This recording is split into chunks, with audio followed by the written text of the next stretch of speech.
ready for this. Are you ready? I am ready. Let's do it. All right. Are you guys ready? Amazing time this afternoon. Nobody's ready. Nobody's saying anything. Oh, wait a second. Geez. No, yeah. They're not ready. They're not ready. Hang on here. Oh, Derek says he's ready. ready. Yeah, here we go. Kathy's We're ready. ready. Kathy's ready. Yes, here they come. They're flooding in now. Oh, Yes, here we are. Woo, you guys did it. People Nice are job. alive and well. Nice job. Kirsten's ready. I know Kirsten. John, you know Kirsten? I know Kirsten. That's Kirsten from Saskatoon. I know. We talked to her on the podcast. Oh my goodness. Kirsten, did you know that our episode with your math mentoring moment goes live this Monday at 5:30 a.m. Eastern time, which is, I have no idea, Australian time for a friend from Australia, but you can figure that out on the podcast. All right. Make sure to get in there. Let's talk a little bit about what's going to happen today, but most importantly, I think, is what you could walk away with. Yeah, this is a surprise. This wasn't in any of our stuff. We've secured some prizes for today. So awesome job showing up live. We have those prizes for you. We have 4 different giveaways that are going to happen sporadically through today.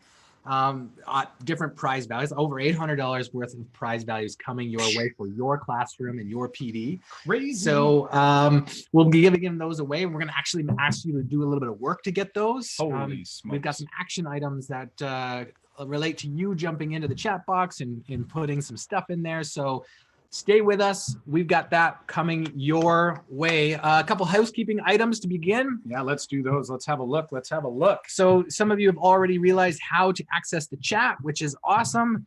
If you just joined us, if you are using the chat, make sure your to-line, and it has in blue for us, it says all panelists and attendees. The "and attendees" is important so that in that chat box, you can send that comment out to everybody. Okay, so that's important.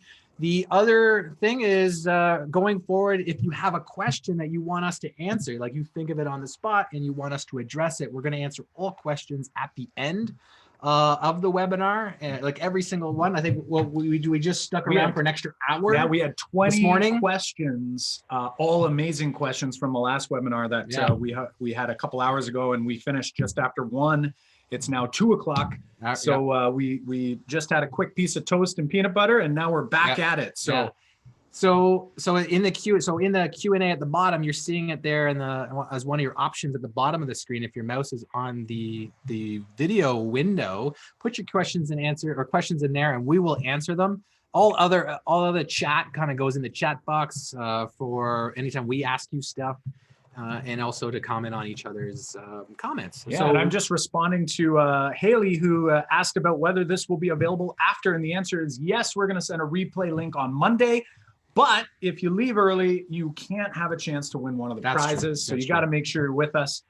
So I'm responding to that question, but we won't respond to any more until the very end. We got some time for that. So let's get going. Kyle, you want to start us off? I do. First off, if you're in this webinar right now, my guess is clearly you are a dedicated teacher. You are interested in trying to make math moments for your students. Otherwise, you'd be doing something very different on a Saturday, whether it was watching something on Netflix or whether it was hanging out with family. But I think what it might be is that as math teachers, we've all felt the same way as this student here going down the slide. It feels like no matter what we do, we're constantly struggling in order to reach every student in our math class. So what we've done is we've tried to put together 4 strategies to help students start math problems and stick with them. So we're gonna dive deep into these ideas and give you some starting points, really name the why and the what. And then we'll talk about some steps for the how at the very end. So John, tell us a little bit more about one thing that we're going to try to hit here as a learning objective. So our promise to you is what you're going to get out of this webinar is that we want to help your students build confidence and resilience in as they develop productive disposition towards mathematics and problem solving. We want to help you develop this for your students, this being the focus of how can we make better problem solvers for sure. Kyle, hit us up. The next one we're going to do is try to figure out how to ensure students are building a conceptual understanding in order to build procedural fluency over time. If you've ever had any experience with the principles to actions from NCTM, this is one of these ideas here, is that it's not an either or, it's not conceptual or procedural, it's trying to do conceptual to build towards procedural fluency. We're going to talk about some of those in our strategies today. And another thing that we're going to make sure that we do today, and hopefully you want to keep us accountable on these things. So if we don't address these things, which we're planning on too, then that's where the question and answer, hit us up, make sure that we'll stay honest here. We want to help you structure your lessons so that students can dive into the problem solving process right away without relying on you every step of the way. Like I hate it when I'm in the middle of, or I finish some examples or finish something in my class, and then I'm like, okay, it's your turn. And then there's crickets and the kids are like, all the hands go up and they're just waiting for me to come around and give them more step-by-step set of instructions. We want to help you structure your lessons to avoid this. Awesome, awesome. And then finally, the last one is talking about teacher moves necessary in order to promote thinking, student thinking, and independence. We've all been there before. We end our lesson. We thought we planned all kinds of amazing things for our students. And then as soon as we give them something to do independently, all the hands go up and you're running around what seems like going desk to desk, reteaching all of the students. So we want to make sure that we hit these 4 big ideas. But the real question, and some of you might be wondering to yourself, like, can we deliver on this? And this is one person who emailed us and sort of had that question. Yeah, and this is a big question because many of us, I'm sure, feel that there's probably never been a year where all my students have been engaged during those lessons. There's always like the one student that just will resist, and so this teacher had this kind of like, can you really deliver on this? And for us, from our own experiences, yes, we feel like we can, because of the consistent change that we've made in our classroom following these 4 kind of strategies.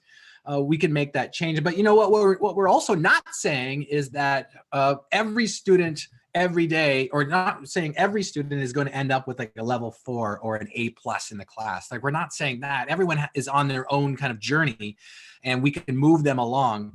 But we're definitely saying that you can make a difference for every student in your class by putting these 4 strategies into place. Absolutely, absolutely. So in particular, like if learning, if these are our students in our class, and I think we'd all agree that you have a lot more students than these 10 dots on the screen that we're using to represent them.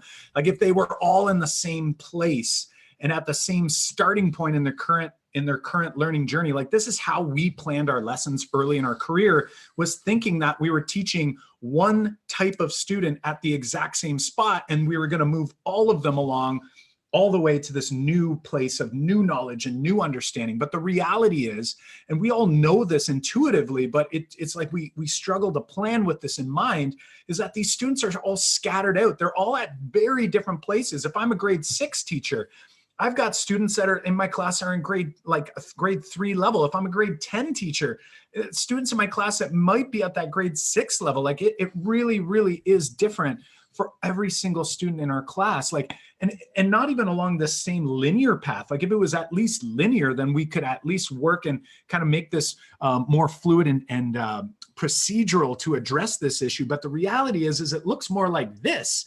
And these students are at very different places along these paths, and some of the paths they're taking are going to be longer paths than others. So that means it's very, very challenging for us. So what we want to promise to you from this webinar is that you're going to take these 4 strategies and you're going to be able to take this and you're going to be able to ensure that you make moments that matter for your students and help push them along down their individual pathway, instead of trying to grab everyone by the collar like I used to do and dragging them all to the same spot and then them all feeling lost and helpless. So let's talk a little bit about who we are. Who's John Orr? Who is John Orr? I am a high school math teacher with the Lambton Kent District School Board. I got a couple acclamations there too that I've been working on over the last few years. But I've been doing a lot of focus on the grade 9 applied level here in Ontario for a good number of years. And I feel like at this point, I almost call myself a specialist on grade 9 applied level math, because all of this focus is about how do I help these particular kids. I'm teaching 1 to 2 sections of that every semester. And I spend all my focus to help those students, because, if you're not familiar with the grade 9 applied level here in Ontario, those are students that have a mixed bag of math background experiences. they're coming from different places in elementary school. A lot of them will have IEPs. A lot of them a lot of them actually have a negative math experience coming into the room. And how do we get these kids to start solving problems? I've spent a lot of time here trying to figure this one question out. And one thing that I consider myself as a curiosity instigator. Like, can I make this happen for my students? And if you follow us, follow, say, some of my resource pages over on MrOraIsAGeek.com, I write about math education. And something that's been a passion project for me for the last 2 years has been the website mathbeforebed.com, where I try to provide resources and prompts for changing how teachers, parents, and students talk about elementary math. That's a little bit about me going forward. Kyle, tell us a little bit about yourself. Awesome. Thanks, John. I'm Kyle Pierce. I'm from Bell River, Ontario, just outside Windsor, just down the road from John. A K through 12 math consultant with Greater Essex County District School Board. We've got a school board with 76 schools across the district from K through 12. I come from the secondary math classroom, but I've spent the greater portion of the last 3 years working specifically in K through 8. So really trying to make connections between the work we're doing in elementary and secondary. And I'm seeing mathematics more like that web we were looking at earlier, and really trying to figure out, like, how do we help each and every student achieve and access the mathematics so that they can achieve at very high levels. So for me, the big piece is fueling sense making. And that's a part of my teaching practice I still focus a whole lot on, because for a long time I focused on curiosity, still love doing it, but I left a lot of the learning on the table. And that's sort of what I've been focusing on when I post on my blog, Tap Into Teen Minds. You'll notice lots of activities and lots of tasks. But now in more recent tasks, you'll see full lesson walkthroughs. And now on mathisvisual.com, lots of animated work, very visual, to try to bring out the conceptual understanding behind the mathematics. And then finally, the last resource that John and I are both just introducing, just in December, we started the Making Math Moments That Matter podcast on iTunes, on Google Play. If you're already a listener, I know Kirsten is, because she's actually going to be on the next episode, which is releasing this Monday at 5:30 a.m. Eastern Time.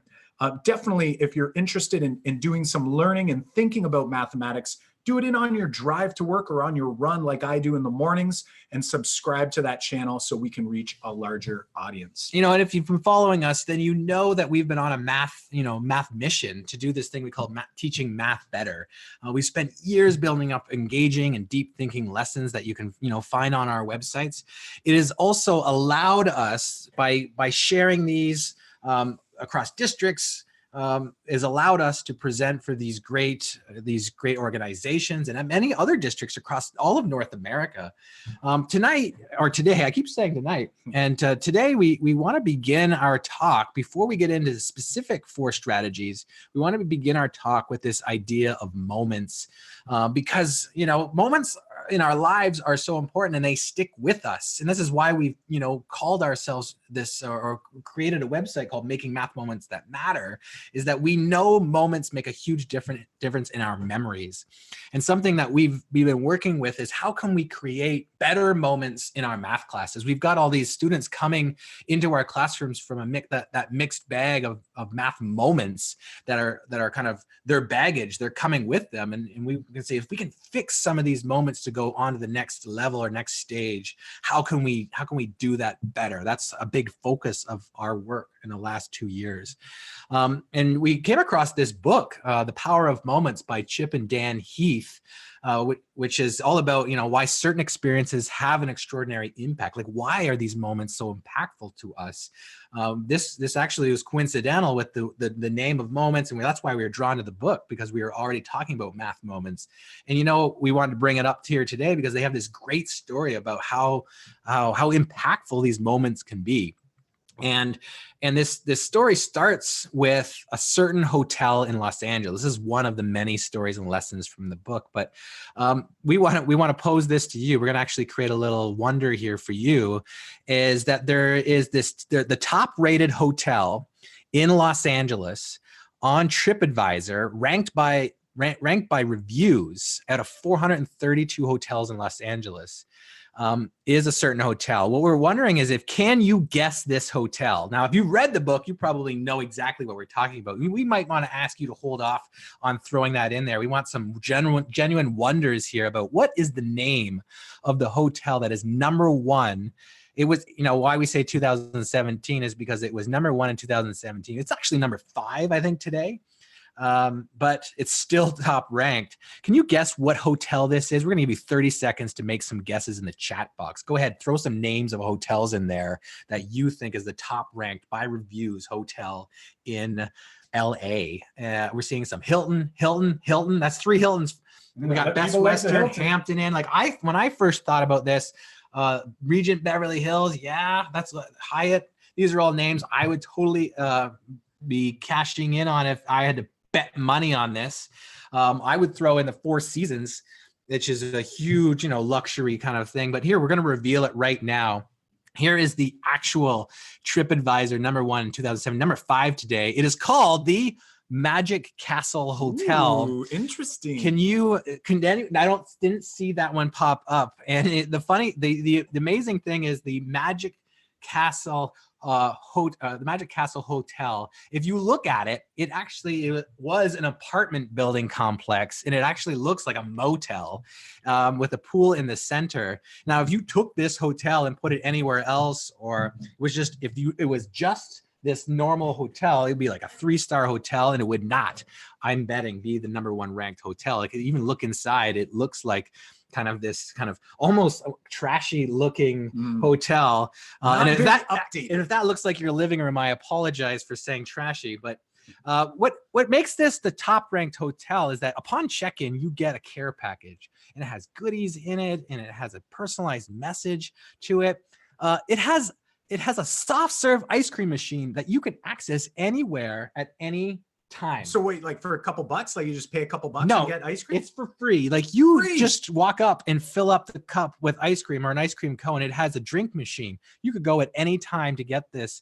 You could go up to the counter at the Magic Castle Hotel and ask for a chocolate bar, and they will just give you an assortment of chocolate bars. And I think what sticks with people the longest about the Magic Castle Hotel, and this was brought up in the book extensively, is that there's this red phone out by the pool, and above it says Popsicle Hotline. And when you pick up this phone, somebody on the other end goes, Popsicle Hotline, and then we'll be right out. And someone with white gloves comes out to the pool with an assortment, with a fancy tray and an assortment of popsicles for you to choose from. Like, are you kidding me? Like, talk about moments. And that's what's going on here, is that they're creating these little tiny moments that matter to people. And we've been thinking about this, like that sticks with someone when they leave. So then when they naturally get on TripAdvisor, they're writing amazing reviews for this hotel because of these small little moments that add up. And we've been thinking about that hotel experience, the lesson from that book, and like, how can we leverage the power of moments in our math classes? Like, what are we doing to create lessons that are memorable, like the Popsicle Hotline? I'm not saying go put a red phone in your room and you all of a sudden walk in with popsicles. Although I bet your kids will like it, though. Yeah. If you do that, I'm just not sure if it's going to hit that math line that we're after. Right. And you know what? We've been thinking about this topic for a long time, and we've been trying to create moments in our room. And we've put together some key ideas over the last 2 years of how we can do that consistently, because we strongly believe that, a lesson that worked great in your room isn't just luck. It's created. We can build these things together. And, we've been working on creating a framework that things that go into our lessons to make this happen. Yeah, for sure. And really what you see on your screen is going to be a part of today's conversation on the webinar. But keeping in mind, this 3-part framework is a much larger idea, but we like breaking it down into 3 specific pieces: sparking curiosity, fueling sense making, and igniting your next move, and in particular, your teacher moves. So today, our 4 strategies that we're going to discuss actually live inside this framework. But please keep in mind, it's not just these 4 strategies. These are great strategies that if you focus on them and you do them well, you're going to see significant changes in your classroom. But there's so many different things that we can be doing to try to make memorable moments for our students. Like John said, not necessarily serving them popsicles, but giving them experiences that they'll remember instead of forgetting by the next grade level that students enter into. So we're going to talk a little bit about our first strategy, which is avoiding the rush to the algorithm. Now, we often, as humans, it's like we naturally want to tell. Like we want to just tell kids how to do things. And I think really it's in our nature as teachers, especially because we got into this business to help kids. So we know that by telling them, it's going to give them information that is useful. But the problem is that actually telling students too quickly will actually do the opposite of creating these resilient problem solvers we're after. We're actually going to make two groups of students, some students who can take those steps and procedures and do something with them, and then others who sort of back down and go, oh, I sort of got lost somewhere along the way and I'm too scared to start.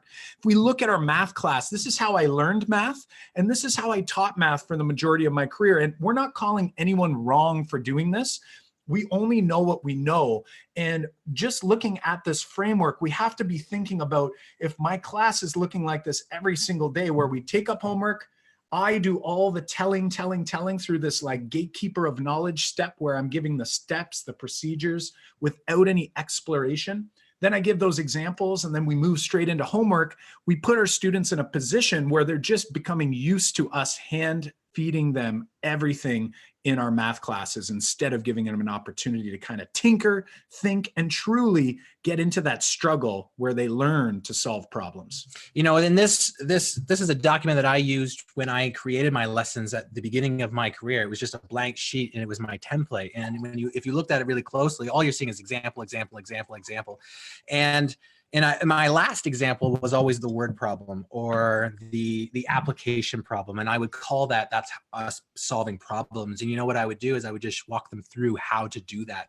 And I wonder is like, what sticks with me now is that we imagine that our students, we always complain too, that when we ask them to do it on their own in their homework, and especially like you did a whole bunch of examples in your class, assign homework questions that look like that. And then when you threw out or assign, question 8B, and 8B wasn't exactly like the question that you did on the board, kids would come back and that's the one you have to take up, right? Like, kids, and they'll blame you. They'll say, you never taught me that. Exactly. Because you taught me everything else step by step. Yeah. And so that's exactly right. And so you would say like, kids just can't solve problems. Like they can't solve these unfamiliar problems. And the idea that sticks with me now is that like when what do we expect them to become better problem solvers naturally? Because what we really did is all we did was show them step by step how to solve problems. We never really gave them a chance to do actual problem solving.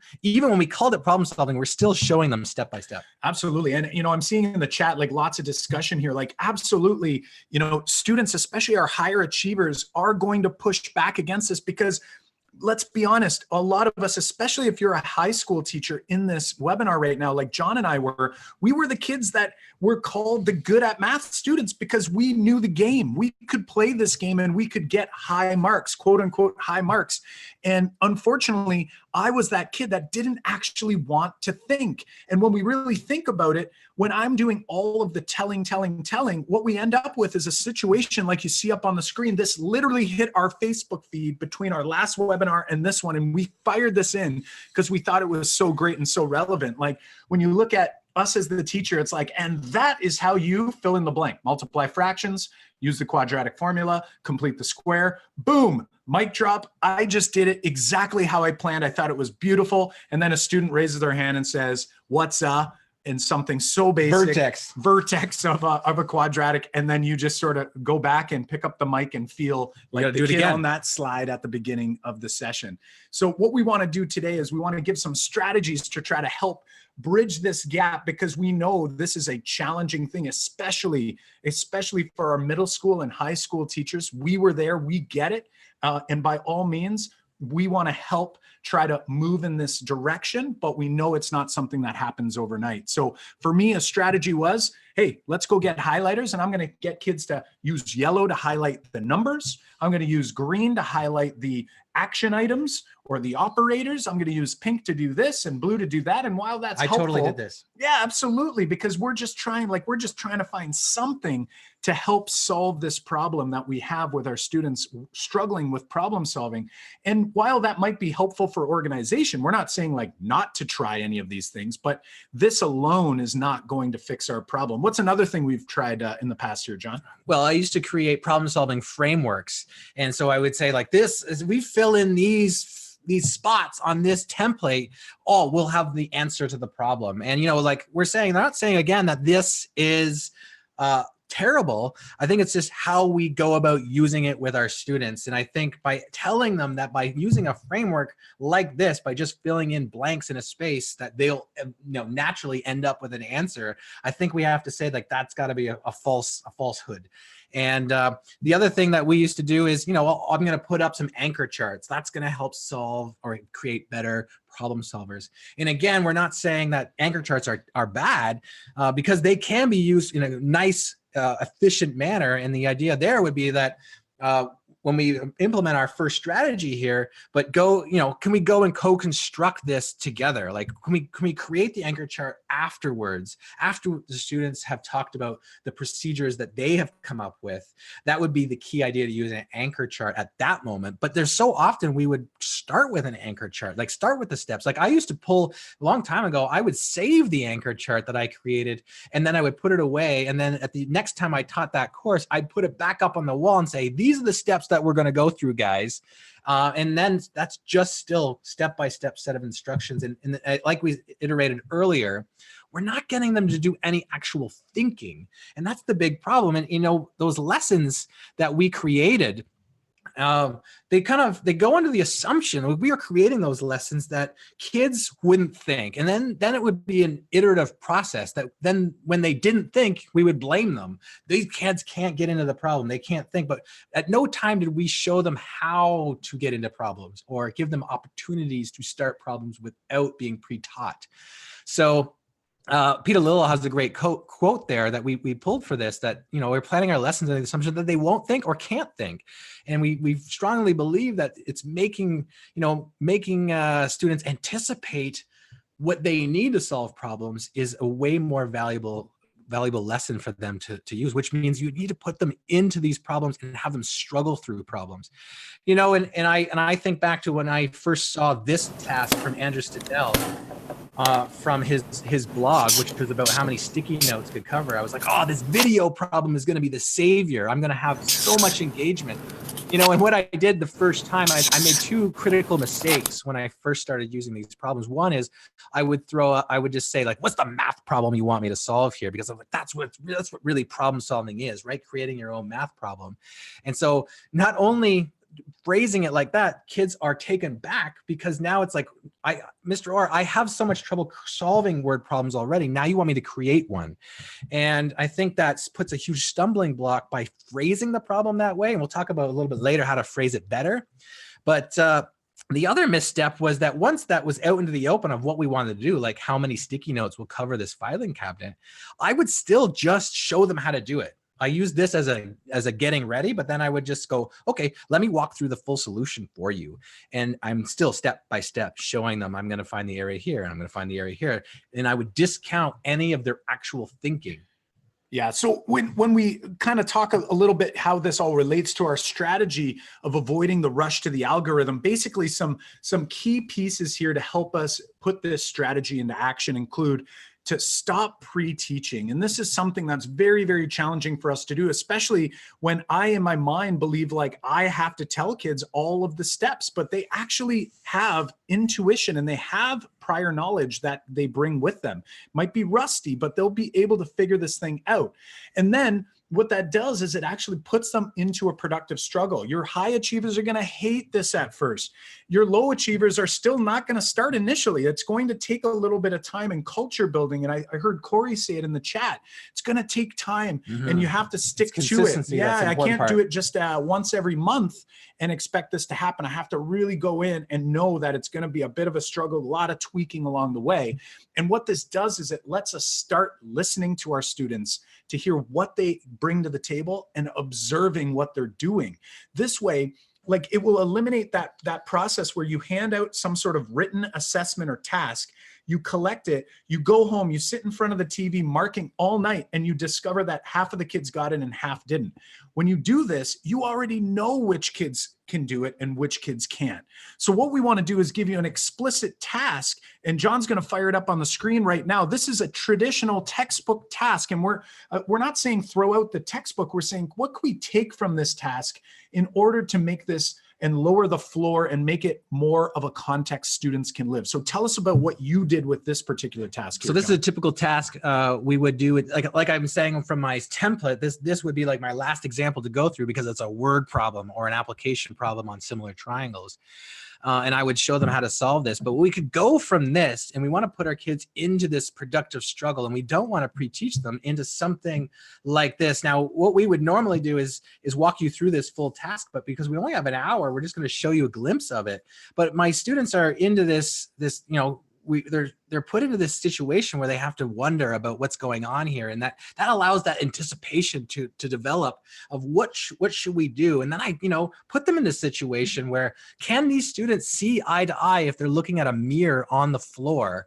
Can they see eye to eye in that mirror? Like, can they do that here, or can they do that here? What happens if they're standing in this spot? And I actually have them go and stand out and do this activity, or can they see them here? And then it's like, what do we need so that we can see that? And that's the kind of main problem that we ask them to put themselves into. Like, if Jennifer is standing there, where should Dylan stand so that they can see eye to eye? And then what we can do is we can develop that idea of similar triangles together. We can get them to try activities on their whiteboards or in their groups, and that through that productive struggle, they're developing the confidence. You're giving them an opportunity to struggle, which is going to help them develop strategies, and you're going to interject with feedback and consistent help or tips so that they can go forward in their learning, but they're developing the confidence to be able to become confident problem solvers.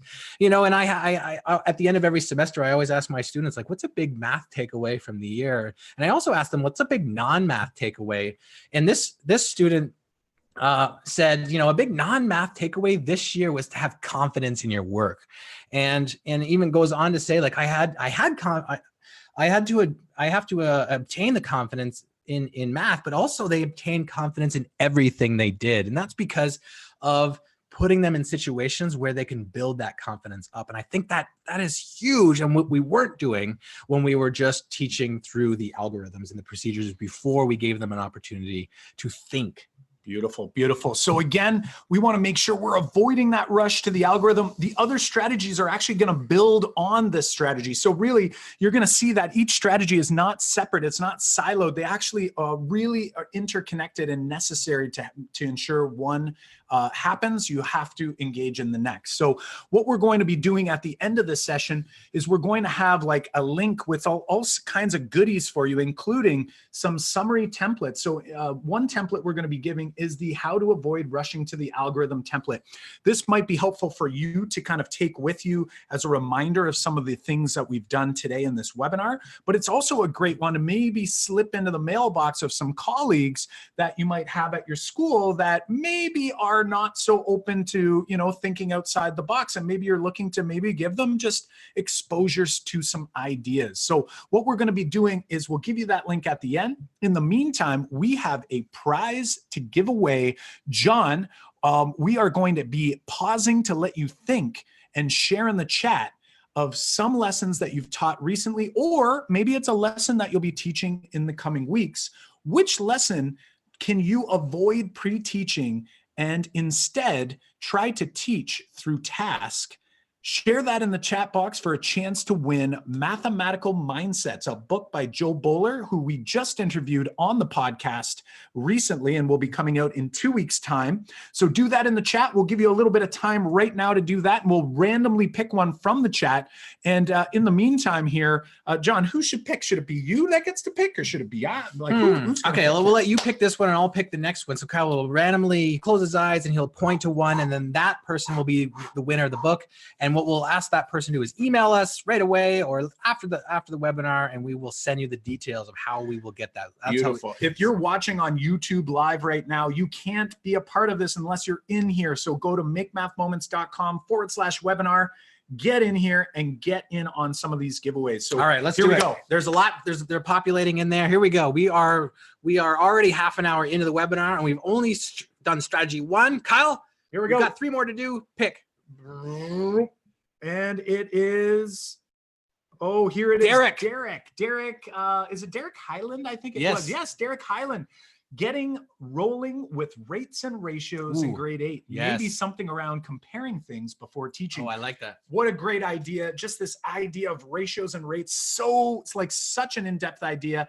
On my website, I've got all kinds of ideas for ratios and rates and ratio reasoning and rate reasoning. Check it out. Derek, you're going to reply to one of the emails we've sent, or maybe the one for the webinar replay that you'll receive on Monday, to let us know that you are the one who's getting that book. I'm going to write your name down right now, and John's going to get us started on strategy We've number only 2. shared one. We got 3 more strategies to go, so we're rolling on the next one.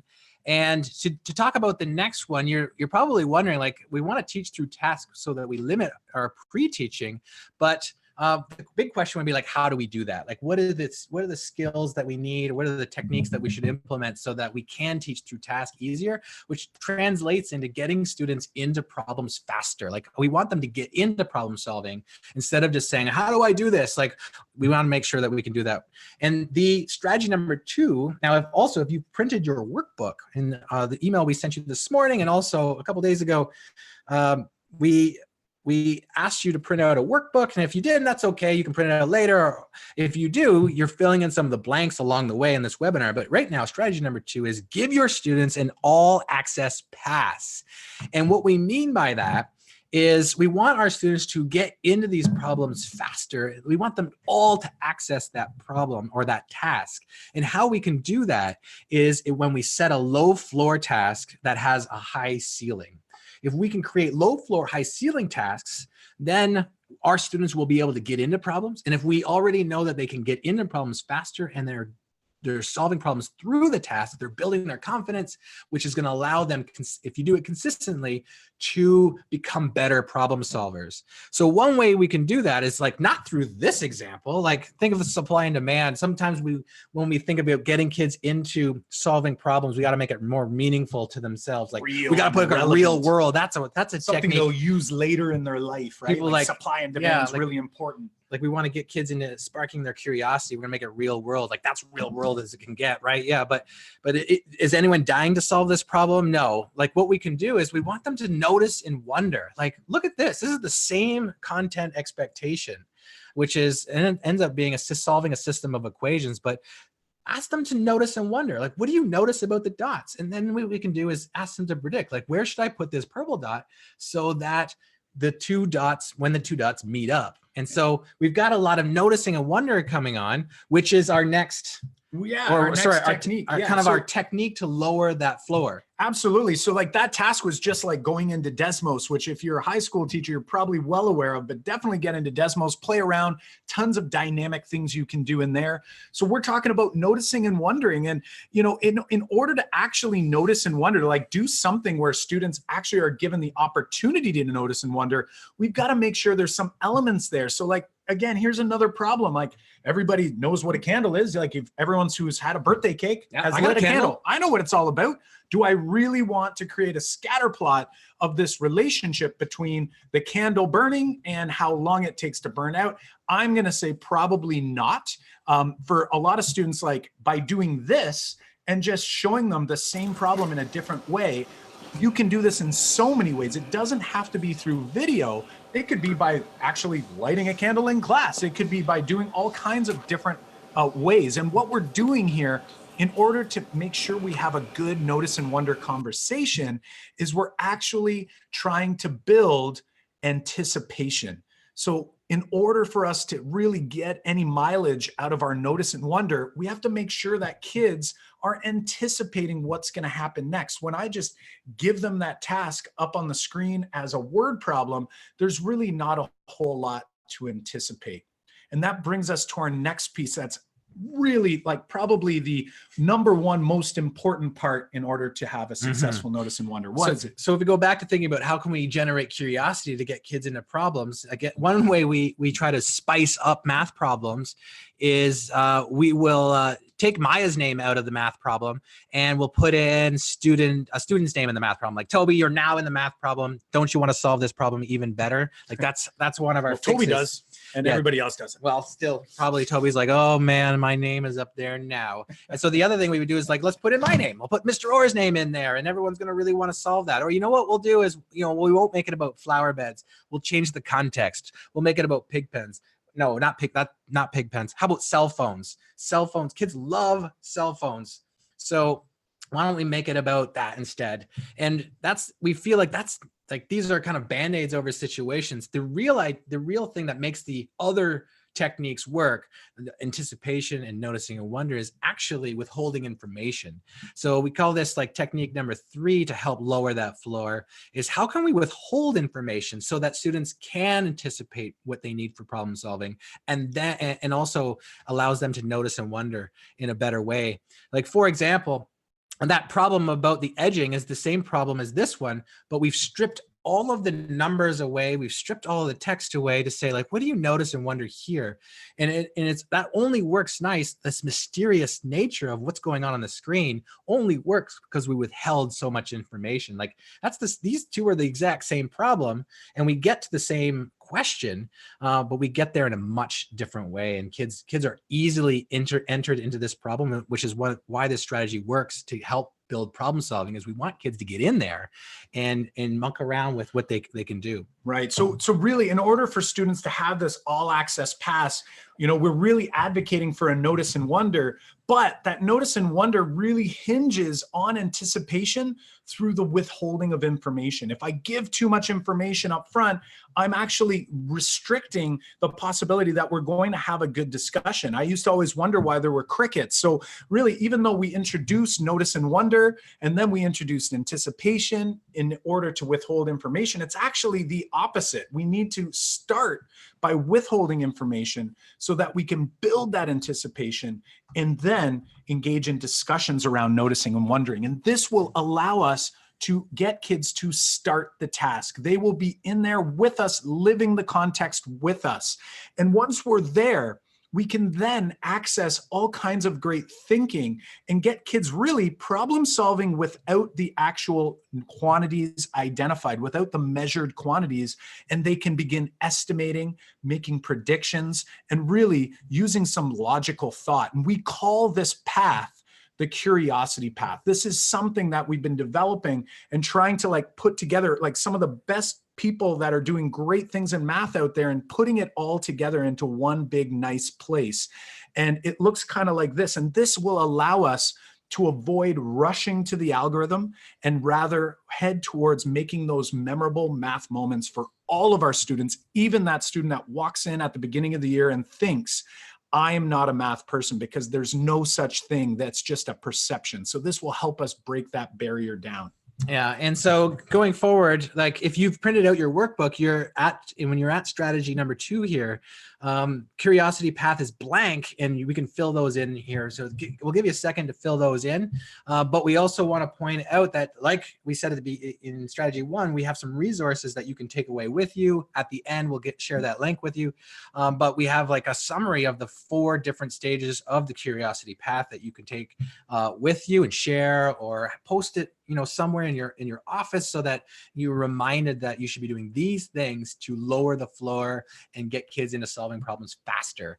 One other thing that you can use in your classrooms is we've got a template that you're going to be able to get that is just our new kind of lesson planning template that just reminds you of the 4 things that you should include to spark that curiosity for your students. So I think we're ready for your next action item. Absolutely, absolutely. I'm seeing some great questions or wonders in the chat. So make sure you add it to the Q&A so we can keep track of it and answer it later. I see one from D. Davis. I think that's a great question. Copy and paste that into the Q&A.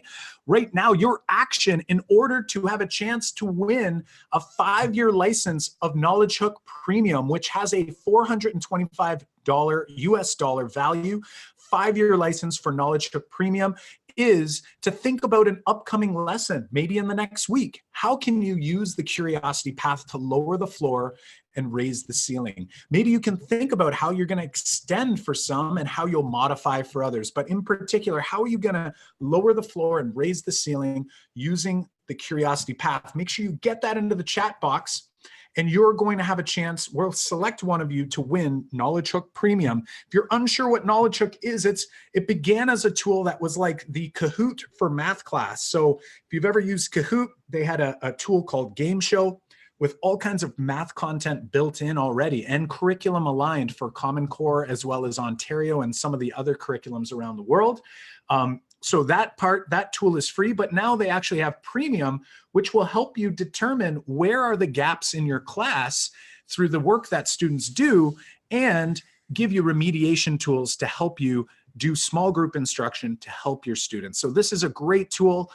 We're going to be picking someone to walk away with this $425 value prize. John gets to pick it this time. Mm-hmm. What are you thinking? Let's get this camera up here. Yeah, so we've got, I'm going to randomly select. I'm just going to scroll.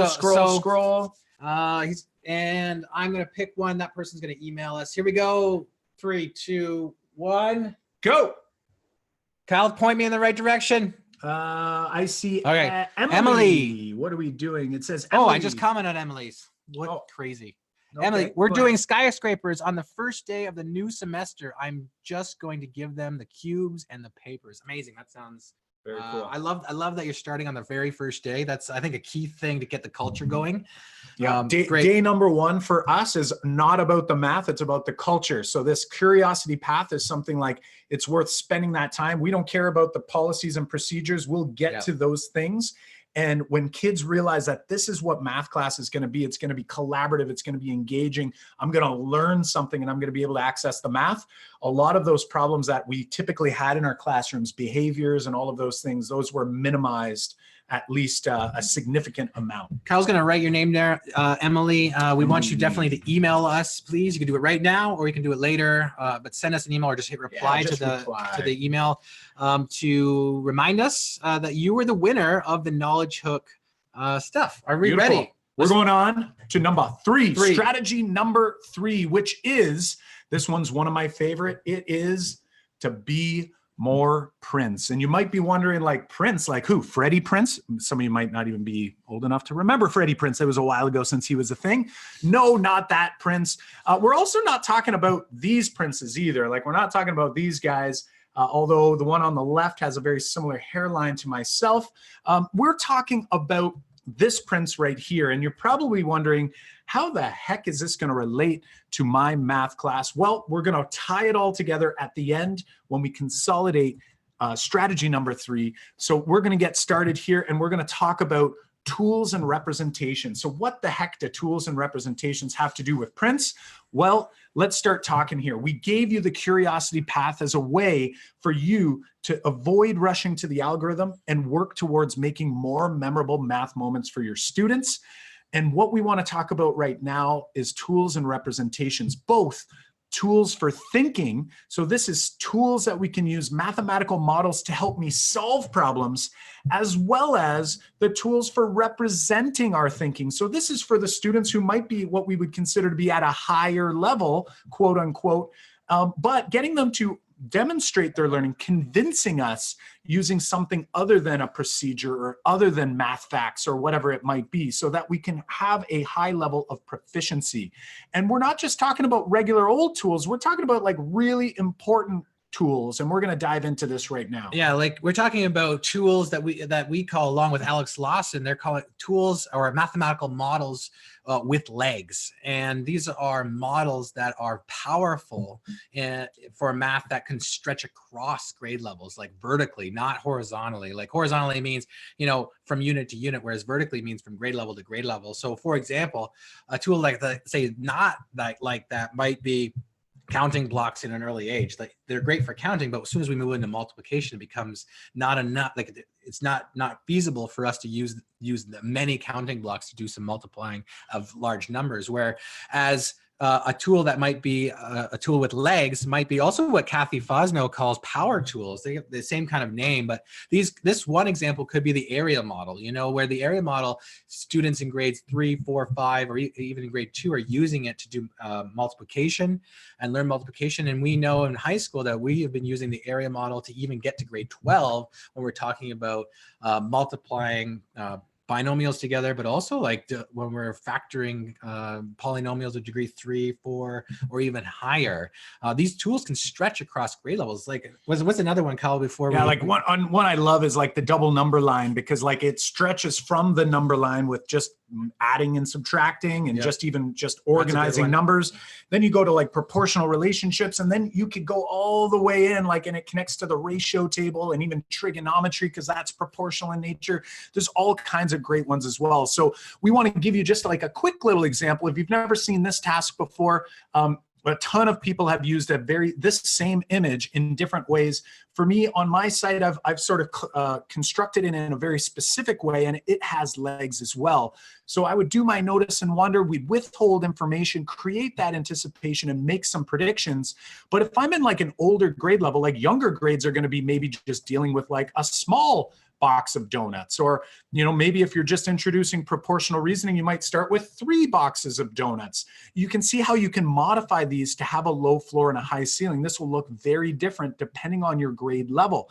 If I'm working on double-digit multiplication, this thing might look like using base 10 blocks to actually build this thing out and be kind of a precursor to the area model that John was talking about. Once students predict and they've used strategies, maybe I'm teaching them the area model, and I actually have to do this task from this point with my secondary students because they haven't used the area model enough to see partial products. So when I'm using base 10 blocks, it's a great precursor to the area model where students can start making friendly partial products, which also leads to the standard algorithm for multiplication. And when students eventually get to this place where they can see that, oh my gosh, the standard algorithm for multiplication is just using base 10 blocks, which connects to the area model, I can then help them make this connection across what we call the concreteness fading model. So if you're in secondary right now, you might be thinking, how does this apply to me? And it so does, because when you look at that concrete model on the far left, those base 10 blocks have a dimension of 10 by 10 for your 10 squared block. And when we go into secondary, that's the same as our algebra tiles. Things start to look a lot like this. And we don't have a ton of time to dive into this. We wouldn't want to leapfrog from there all the way to here, but we want you to see that we can take the same context and we can ask different questions. So notice how I now have like square boxes of donuts. I also have these sleeves of donuts. Well, those are really just algebra tiles. Like when I'm using this will help me when it comes to working with linear and quadratic, and then even into cubic functions later when we start building with those connecting cubes. We could be using all the same idea to think mathematically. So our goal here is not to dive all the way through this particular task because there would be a ton of great things we could do. We do link to it in the download link that we're going to give you at the end so that it's a full lesson walkthrough. Yeah, you can read through on your own. I think Kyle wants to. Yeah, I want to connect back to Prince. Totally. I want to really be explicit here to show you, like, why does this connect to being more Prince? And earlier we talked about the Magic Castle, and the reason we brought that story in was all about making moments. We want to make this memorable for you. So we picked Prince because we think he was like a genius in the music space of using the concreteness fading model. He knew he had to play all these clubs and then finally working his way to stadiums in the flesh before, like that concrete, tangible form, before he can move to this place where he would be on TV in a visual form and like more of an abstract form. And then and only then, once he had this huge following, like everyone understood his message, everybody understood his music and loved what he was doing, then and only then could he dare to introduce a symbol. Whereas in a math class, we use symbols way too fast. We talk about rushing to the algorithm. We also rush to symbolic notation. From an early age, kids are using X's to represent multiplication when that is not what that means to a young child. It means groups of, and we need to make sure we're doing more of that in our class from K all the way through grade 12 and beyond. So strategy number 3 is this idea of being more Prince, using tools for thinking and tools for representing to help our students stick with tasks. Curiosity will get your kids to start, but if you don't have tools for thinking and tools for representing, students will not stick with those tasks. So John, what are we going to be doing next as our next action item? We are ready. We are ready for an action item. And so what we want you to do is we want you to think about some of the power tools you are curious about. Now, it could also be like, what are power tools you've used in the past that have gone a long way in your classroom? We want you to think about those power tools, or maybe you have questions about the power tools. Throw those into the chat box right now, because we want you to think about like what lesson coming up, or what model could you implement in your class this week, or maybe in the past that you've done. But like think of a tool, a power tool that you can use to represent student thinking. Throw that in the box. We'll give you a second. While you're typing those in, we want to show you what this giveaway is. It's digital tools from Braining Camp. Braining Camp has digital tools online. Any device can access. It's accessed through the web, or they have apps that you can work on different devices. They are digital manipulatives that there's like 30 different manipulative tools. And like, they just never seem to stop. They always have something new. They've got stuff for lower elementary, they got stuff for middle school. They've got algebra tiles for high school, which I use on a regular basis in my class when we're talking about any of the algebra in grade 10 or grade 9, even grade 11. We want interest, like completing the square with algebra tiles was a huge game changer, which relates to the model. And something we want to make sure is explicit is that we always want to start concrete first. So like tangible, get the kids working with the physical tools. But then when they're ready to move closer to that area of abstraction where we get to the visual, that's where these digital manipulatives can take over. So it makes it easy to make sure everyone has access. But then also you can do things with these tools that you can't do so easily with the concrete manipulatives. So make sure that you're hitting it at the right time, not too early, like not rushing to that abstraction. And we're going to get ready to pick right out of this chat box. So let's get our prompt back up on the screen. Just as a reminder about the Braining Camp, I think you get a year license and it has a $95 value. Wow. Yeah. And that was donated by Braining Camp. Yeah. So we want to thank them. They have been great with working. That's Dan from Braining Camp. They are great folks over there, and they just care about helping teachers help their students. So thank you for that giveaway today. So is it my turn to pick? I think it's your turn. So I'm gonna kind of do scroll. Okay. I saw. Yeah. I think you are ready. Go. All right. I think we have. Is it Velia? Problem solving while standing up in groups of 3. Talking to each other, one person writing that one doesn't talk. So basically the person writing is listening to the group. Groups are made by them choosing a random playing card, only groups of 3. So it sounds like really, really onto that groups of 3 idea. It sounds like random visible grouping. Yeah, that's nice. Maybe some Peter Lildehall research going on in there. So awesome job. Again, we're gonna write your name down. Please email us, Velia. And we will connect you with the code to get yourself the license for the year. It's Val. She says, call me Val. Val. Okay, Val. Awesome. Val, hit us up with an email. That'll allow us to connect so that we can get you that prize. Nice job. Thank you to everyone else in there who threw some good stuff. One more prize to go. One more. We have one last strategy. So stick with us. We've got over 100 people with us right now. This is awesome. It's so great to see the chat box so active. Let's get to strategy number 4. John, take it away. Here we go. Strategy number 4, which we're calling is be the guide. not the hero. And what we mean by this is, in your class, so much of what we were doing, what I was doing in the past was being the hero in my classroom. Like I was the gatekeeper of knowledge. I had all the stuff, and I would give it to the students, and the class always ran by my set time, and whatever was planned was coming from me. That was the hero. And what we're saying is we want you to rather be the guide, not the hero. And to make this a little bit more sense, I want you to think about like all of our favorite books, movies, TV shows, all of those actual adventure stories have a very similar story arc, and which is called the hero's journey. And all of those stories kind of start the same way. Like in the beginning, you're always introduced to the character, the main character, the hero, and the character's world. And then what happens is every one of those stories, that character has to battle the forces of evil. They have to go through crisis. They have to go through struggle. They have to overcome those. And the guide is happening in that place right there where the crisis is happening. That's where the hero is actually introduced to the guide. And then that struggle and the crisis that the hero must overcome is what makes the climax of the movie like worth it. Like you watch this movie or read this book, that only is worth it because of the climax and because of the actual struggle that the hero went through. You know, and what this relates about with learning is this isn't just a hero's journey for movies or books. This is actually a learner's journey. If you think about it, this is the process you go through every time you learn something of value. You attach value to it because you've gone through the struggle portion of that pathway. You know, and you wouldn't have attached values. Like think of something that you were like, I'm really proud of that. It had a lot of meaning to me. And it was because you went through immense struggle that made that end worth it.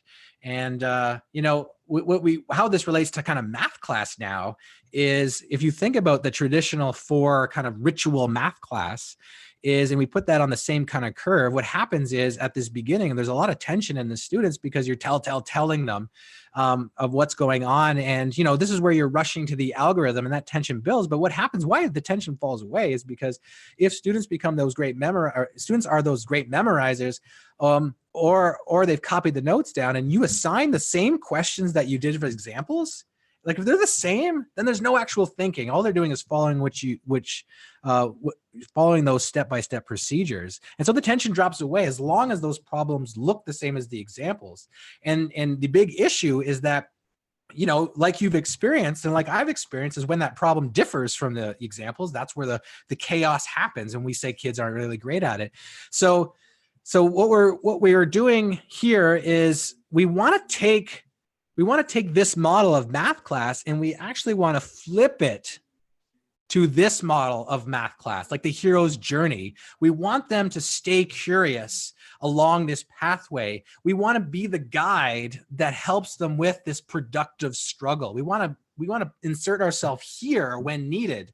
And we want to be able to give them the tools, show them how these things connect along that part of the journey, not say at the beginning of the journey where we normally would have in the old math class.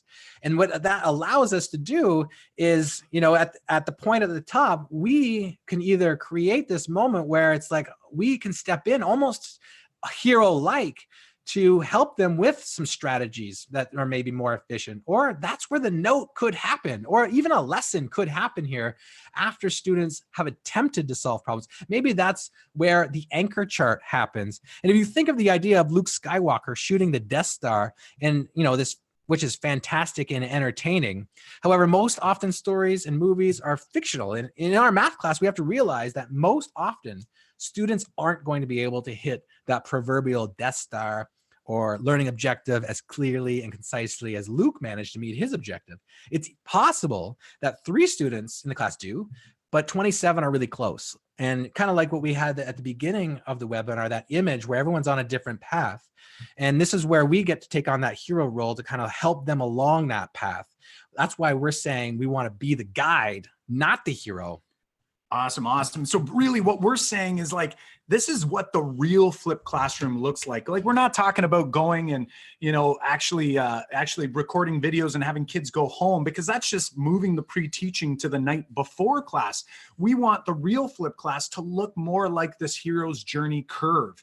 So this is where we are trying to tie all these ideas together. And if we use these 4 strategies, we can help students start those math problems and stick with them. So to summarize here, because we're coming close to our summary and we get to pick our last winner for this workshop, let's just quickly recap our 4 strategies here. Number 1 is avoiding that rush to the algorithm. So making sure that we're actually giving students that all access pass and giving them the opportunity to do some productive struggle, save that pre-teaching.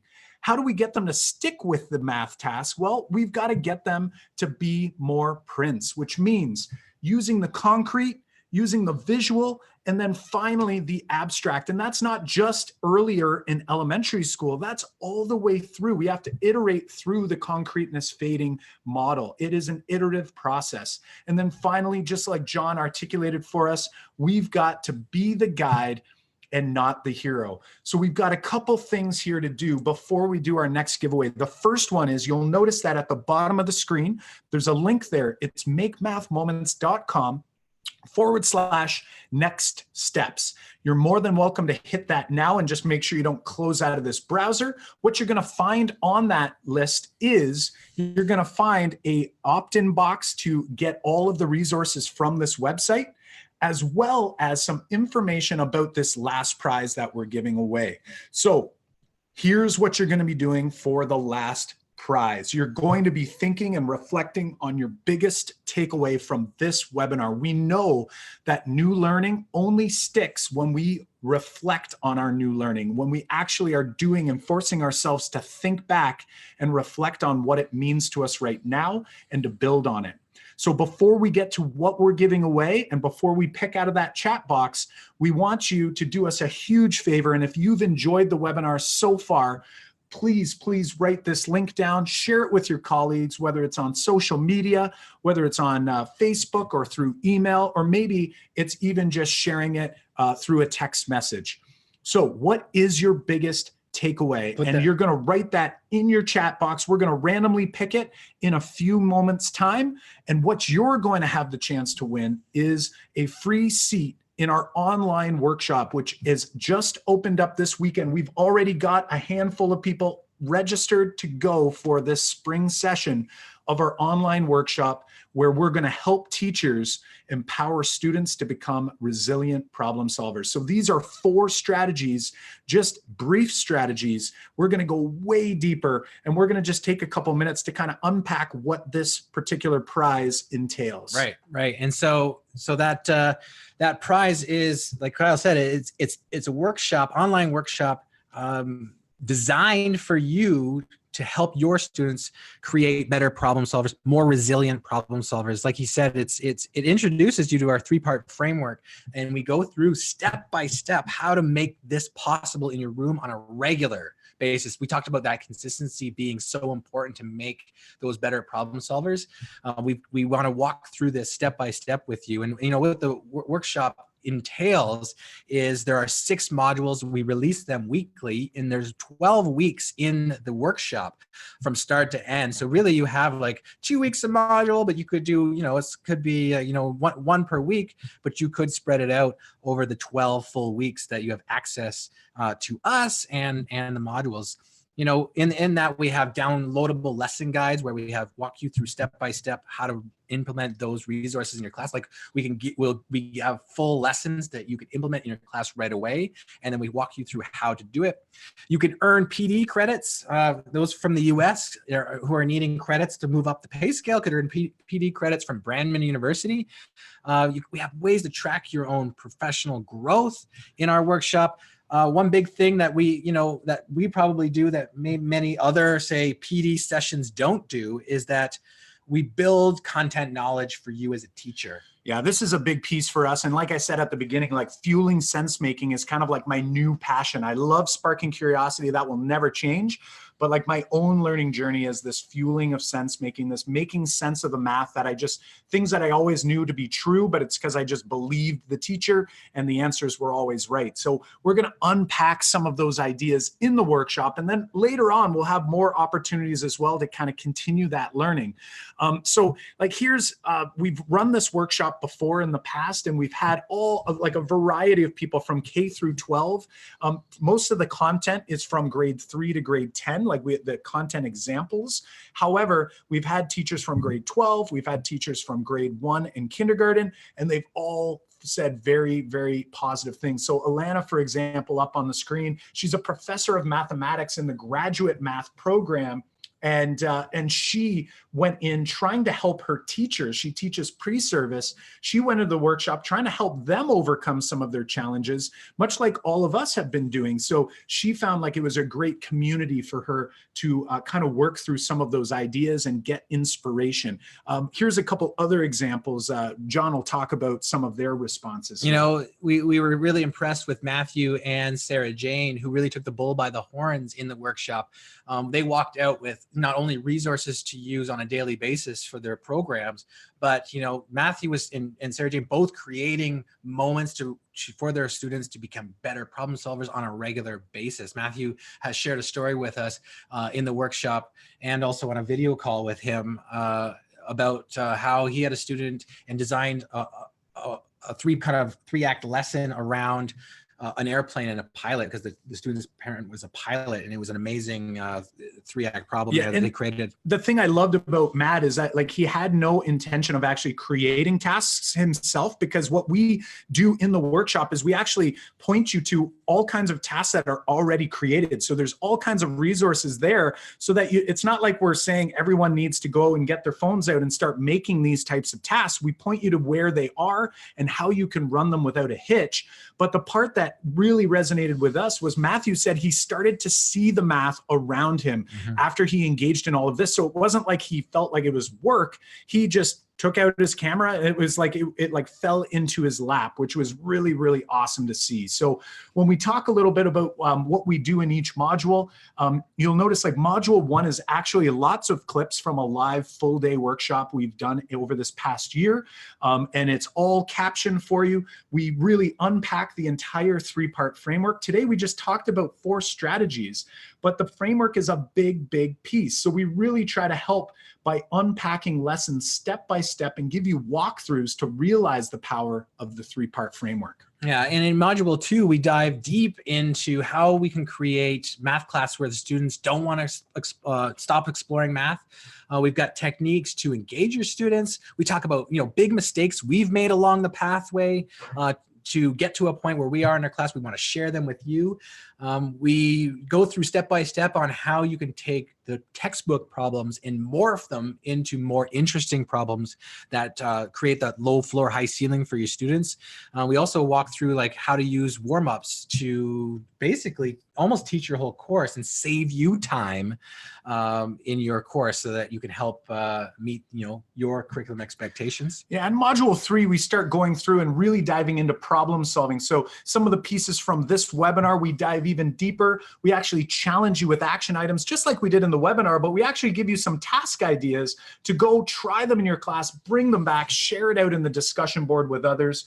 We dive deep into that hero's journey. We give you some go-to tools to make it more accessible for your students and really try to help put an end to students saying, I don't get it, and giving up on those problems. Yeah, and in module 4, we take a turn to talk about how to build problem solving in your class, and we really dive into that content piece, that how we can use real world problems to help your students get ready, but how to build on the previous day's understanding, which also saves you time. And this is the part where we help you with the tools and the representations. We go into those power tools and how to use them effectively in your room.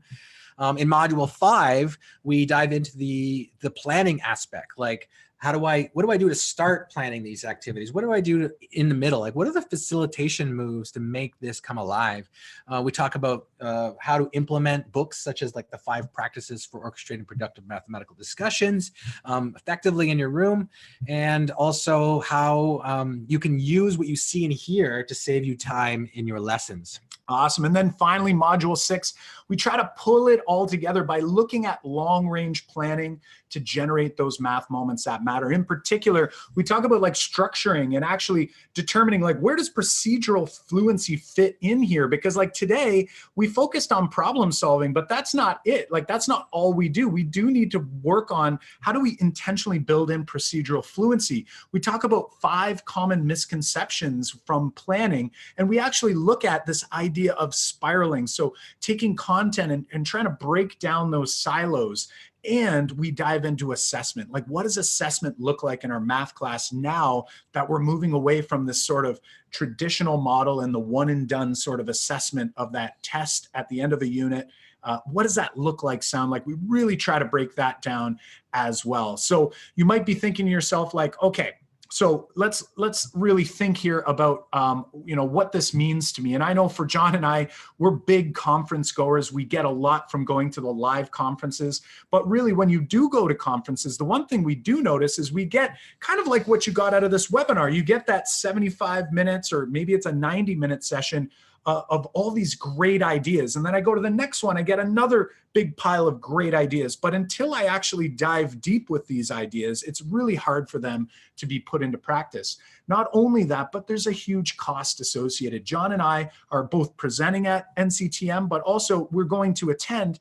And just our flight cost us $500 each to get there because it's way over in San Diego. So while that's going to be a great experience, what we want to offer is the opportunity to really dive deep so that when you leave this 12-week workshop, that you feel like you've actually transformed your teaching. And we got a big promise for you, because we promise that the learning is going to happen for you if you choose that this is the right thing for you at the right time. We've had many, Kyle said we had over 100 people go through this program already and have extreme results. Not a single one of them came out of there going, yeah, I want a refund. But if you were in this and you felt like I'm putting some money down to make this happen, we would, and you came out of this going, you know what, that wasn't for me, easily we would give you your money back. However, we feel like you will not be disappointed in this situation if you feel it's for you. Yeah, like what we're looking for really, you obviously, if you're in this webinar, my guess is that you're pretty open-minded. Looking at the chat, I'm seeing people like all the virtual head nods going on when we talk about these 4 strategies. So clearly you're a risk taker because you're even here on a Saturday learning. You're not getting paid right now to do this work. It's because you love teaching, you love mathematics and helping your teacher or your students succeed in math class. You're eager to learn something new and try something new. I know for me, teaching in the way I was taught, I didn't think I was going to make it 30 years to retirement. Like I was thinking like, man, I am bored out of my mind. We are no longer bored teaching in this way. And maybe you're even looking for PD credits, considering that you do have this idea of trying to move up that pay scale. You have opportunities to do so through Brandman University, and we can definitely help you make that happen as well. You might be thinking like if you're thinking this is like, and one of you is going to win this for sure, but you might be standing at a crossroads, and both paths lead to the same spot where you're creating amazing lessons, kids are learning, they're engaged, that deep understanding is happening, that resilience of problem solving is there. Those are 2 paths you can take. Like one path is you go back from this and you go back to reading, blogs and listening to podcasts and reading professional development books and, trying things out on your own. We have a respect for that because that was exactly our path. That's the exact path we just took. We started 6 years ago on that path, and we've ended up in this place where we're having extreme success with our students. The other path that you could take is taking our workshop where, we've been down that path already, but we show you how, the mistakes we've made, how that had an impact We summarize the strategies from the learning that we've been doing for you so that you can do this in your classroom. We provide you the resources to make all that happen. You know, path number 2 is like an accelerated path.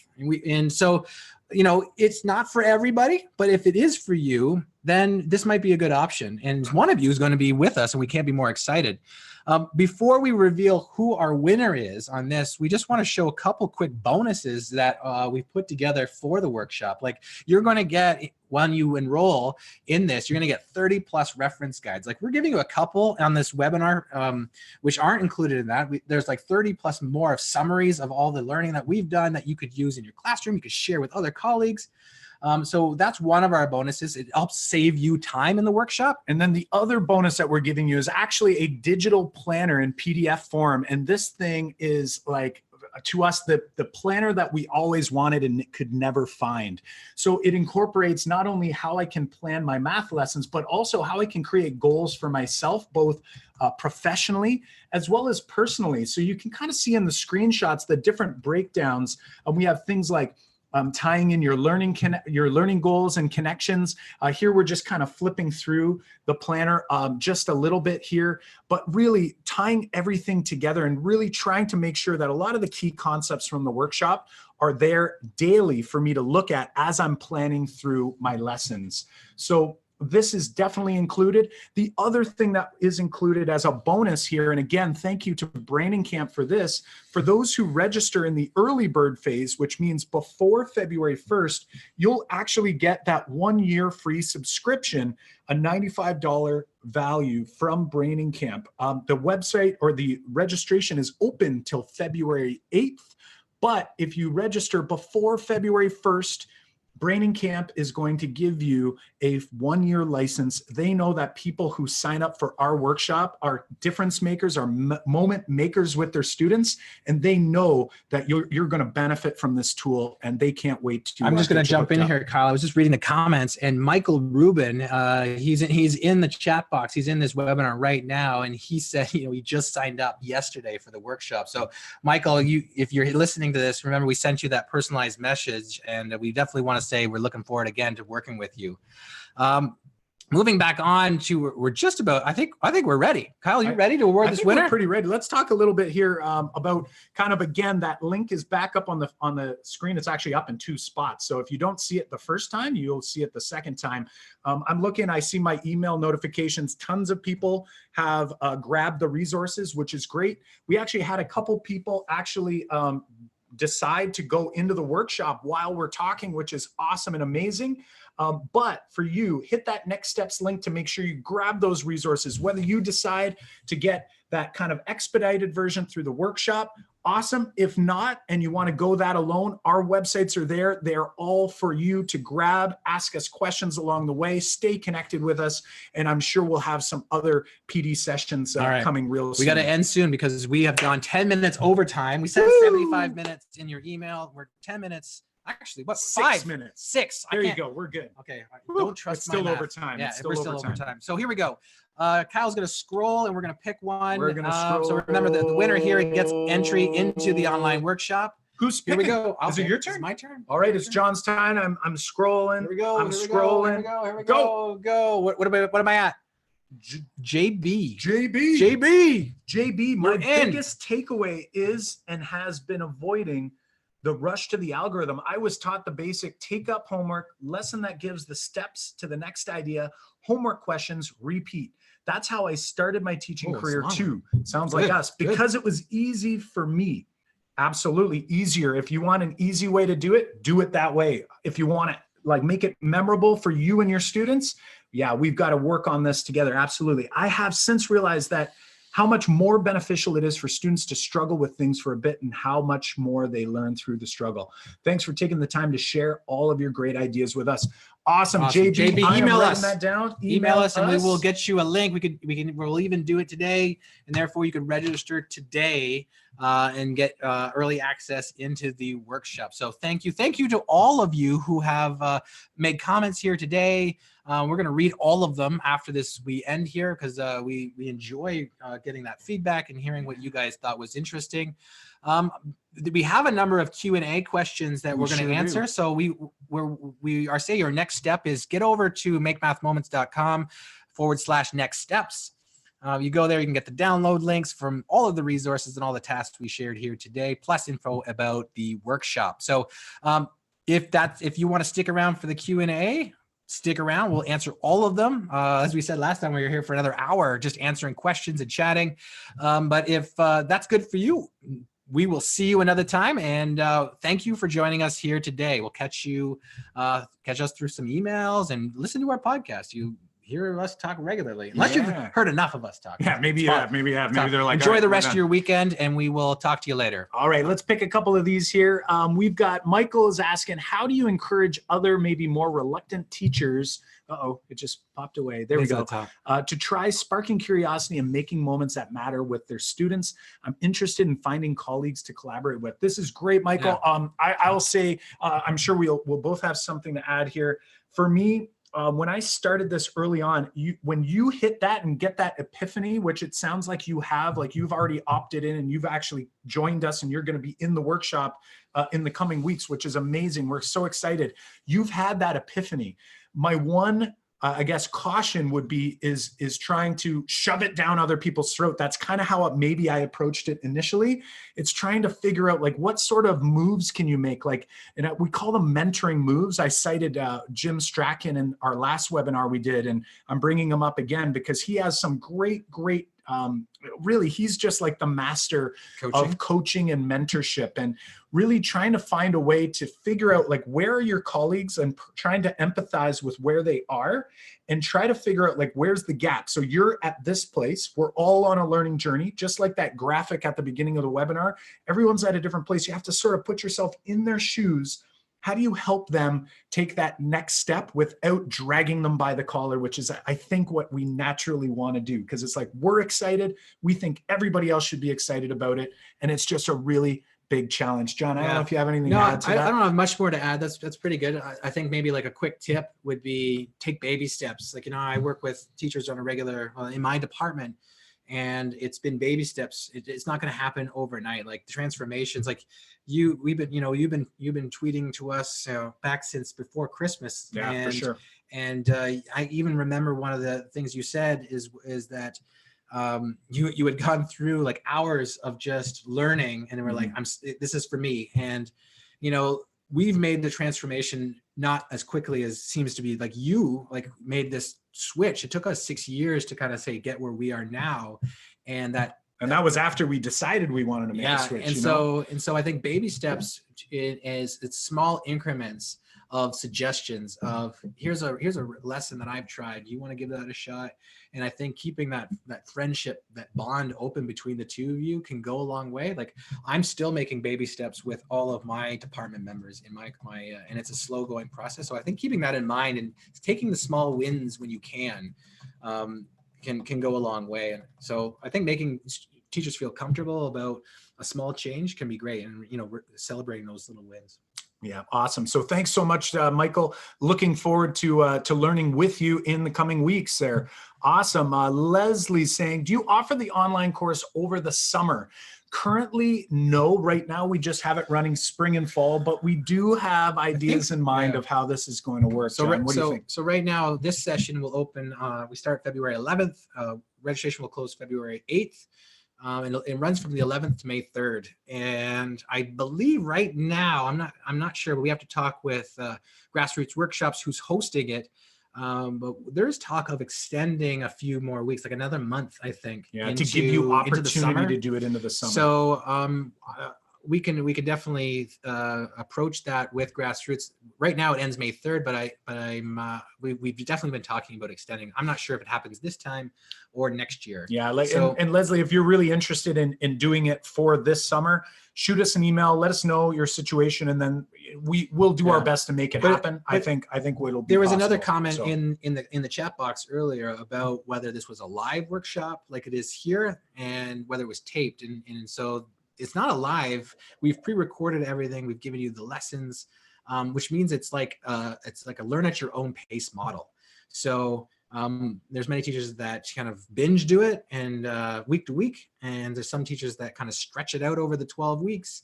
There's teachers that do it on the weekends. There's teachers that do it in a professional learning environment with other teachers, where they kind of get together and meet for pizza and every Monday night and go through the lessons together and the videos together and go through some action items and have a talking, kind of like a book talk kind of almost about the workshop. So it's definitely a kind of a learn at your own pace model to go through these activities. And you know, we're available this whole process, this whole time to chat with through email. We're going to hold office hours.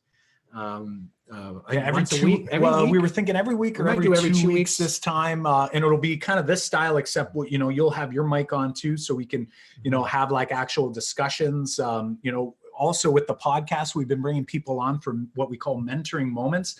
They've been amazing. So like Kirsten's in the room right now. Her episode goes live on Monday, and just to be able to talk to people and talk about the workshop one-on-one has been really useful for us. And it also helps us with like, what content, you know, do we want to tweak and add into future iterations and so forth. So that's been a great experience. So yeah, definitely the videos are all there. It's all at your own pace, but trying to find a group of people in that community to kind of reflect with is really important. We believe anyway. Yeah. So let's move on to Emily's got a couple questions here. So she's talking about, she had mentioned like, what do students write for notes with a 3-part task? And it's a great question, especially if you're coming from secondary. As you go in, like I'm going to argue like in grade 11 and 12, things like you can still do 3-act math tasks, but there will be some formal consolidation.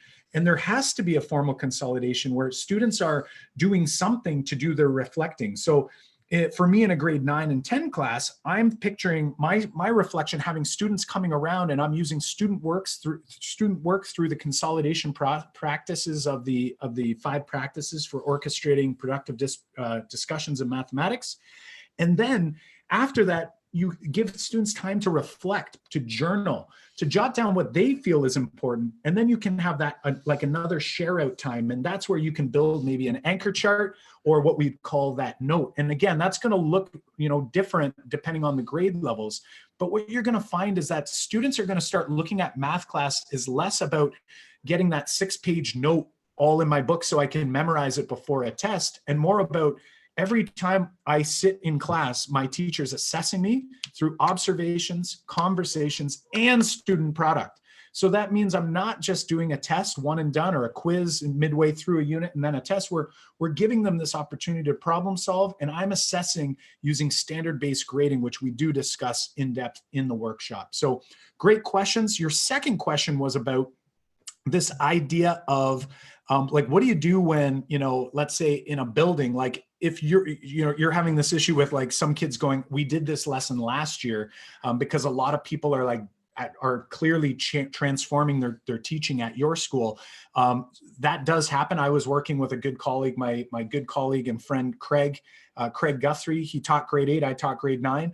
And then know what it really forces you to do, which I think is a good thing, is start collaborating with your colleagues and going, so like, what are you doing for this idea? What's the learning goal? Yeah. So how do I build on that? And then me knowing that, oh man, Mr. Guthrie did taco cart for Pythagorean theorem. It's a Dan Meyer task. I used to do taco cart. So now instead I still use the context, because now it revisits what Craig did in his class, but now I extend it. So all I'm doing is doing a tweak based on that new knowledge. So this is a great opportunity for you to reach out to colleagues and go like, hey, I noticed that you're doing these tasks. Maybe we could learn together. Like that to me would be actually a great thing. If you've run into that, use that as the olive branch to go like, let's do this together. Like, I don't know how to do this, you know, perfectly yet. Like none of us do. John and I were lucky enough to meet at a live workshop and then stayed in touch on Twitter. We were not friends before our sort of, you know, transformation. We were at kind of a very similar place. Maybe that's the case for you and this colleague. It sounds like a great opportunity to dive deeper into that learning together. So just a thought. Mm-hmm. Cool. All right, let's pick another one here. John, what are you thinking? Did we just answer that one? Student groups. Sure. Do you choose student groups when problem solving? If not, why not? If you do make partnership groups, how do you go about choosing who works with who? Perfect, Janice. I can definitely comment on this one because I regularly have my students work in pairs or groups of 3, depending on the task, every day. And this goes back to Peter Lilwell's work with visual random groupings. And just to comment a little bit about like the visual aspect of that is when you make groups, kids, and if you make groups with a specific purpose in mind, sometimes you're like, I'm going to put all the strong kids in the same group so I can give them this problem. And when you make those, say, homogeneous groups, students will pick up on what group they are in. So you're making messages in your room that students will pick up on if that's a regular thing. Same is true if you're making heterogeneous groups, because now you've got groups where student is like, oh, I'm with so-and-so, he's the strongest kid in the class, I must be the one that's weak. And so they'll pick up on that. You're sending messages to the students. And, for you to create problem solvers in your class on a regular basis, you have to have those messages like disappear because they won't engage if they know which role they're supposed to play, as well as if they don't know that role. So what I do is follow what Peter Lilwell talks about is you visually make random groups. Visually meaning like you make it clear to everybody how you're making groups and they can see you doing it. So there's no like mystery, or there's no like, they would, pick up on pulling the wool over your eyes if you even said, here are the groups, I randomly did it. Well, make it visual, which means like when kids walk into my room every single day, they have to pick up a card from me. And I hold them up just like I used to use a standard deck of cards, and all the aces went together. Or if I had 2 aces in a deck, they would go together. I just put pairs together, or groups of 3. I'd put 3 of a kind in there, and then they would go and sit in that group. And so there's that randomness. It's also visual. So every day kids are working with different kids. You're encouraging them to talk to different kids in the room. And one way why I love that is, like, I remember back a couple of years ago where I didn't make groups, and I went through, I think, a whole semester with almost no groups. And I said, go talk to so-and-so because, Jesse over there did this problem. The kid's like, who's Jesse? And I was like embarrassed that a student in my grade 9 math class didn't know the names of the other kids. And I'm like, what? Like, I got to make some changes. So that you're going to, as soon as you implement this visualness and random groups, your classroom culture is like one step closer to changing, which helps you get better problem solvers, because now you're making it comfortable for them to eventually work. Now, they're going to be uncomfortable at the beginning, and that's again, go back to Alex Overwick, who also implements Peter's strategies. Alex has a great quote by saying, like, in order to make them all comfortable, you have to make them all uncomfortable, like equally uncomfortable. And so then they'll feel like it's fair. They'll revolt if that some groups are random and some groups aren't.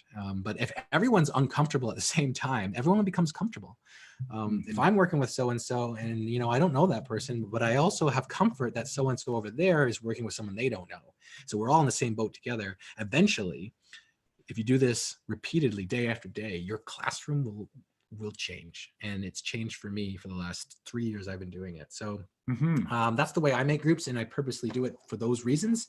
I would recommend that for everybody, but I do groups of 2 most times, and groups of 3 depending on, sometimes I'll have a task for groups of 3. Yeah, perfect.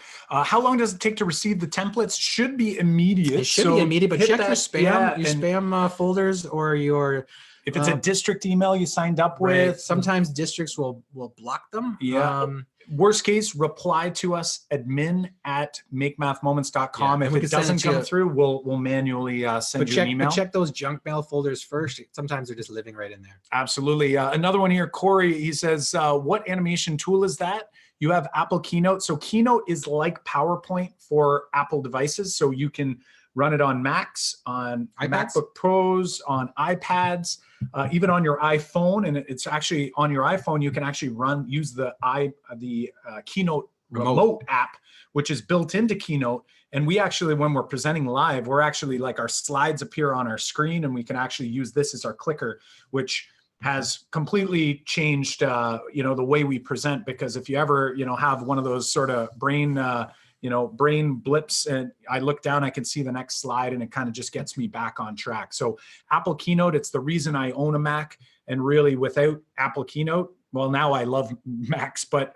initially I bought it specifically for that tool. That's how I animate everything on mathisvisual.com. Same with me. I kept buying Macs because I didn't want to go without Keynote. Yeah, I can't, and I can't even work in PowerPoint anymore. It's very, very challenging for me anyway.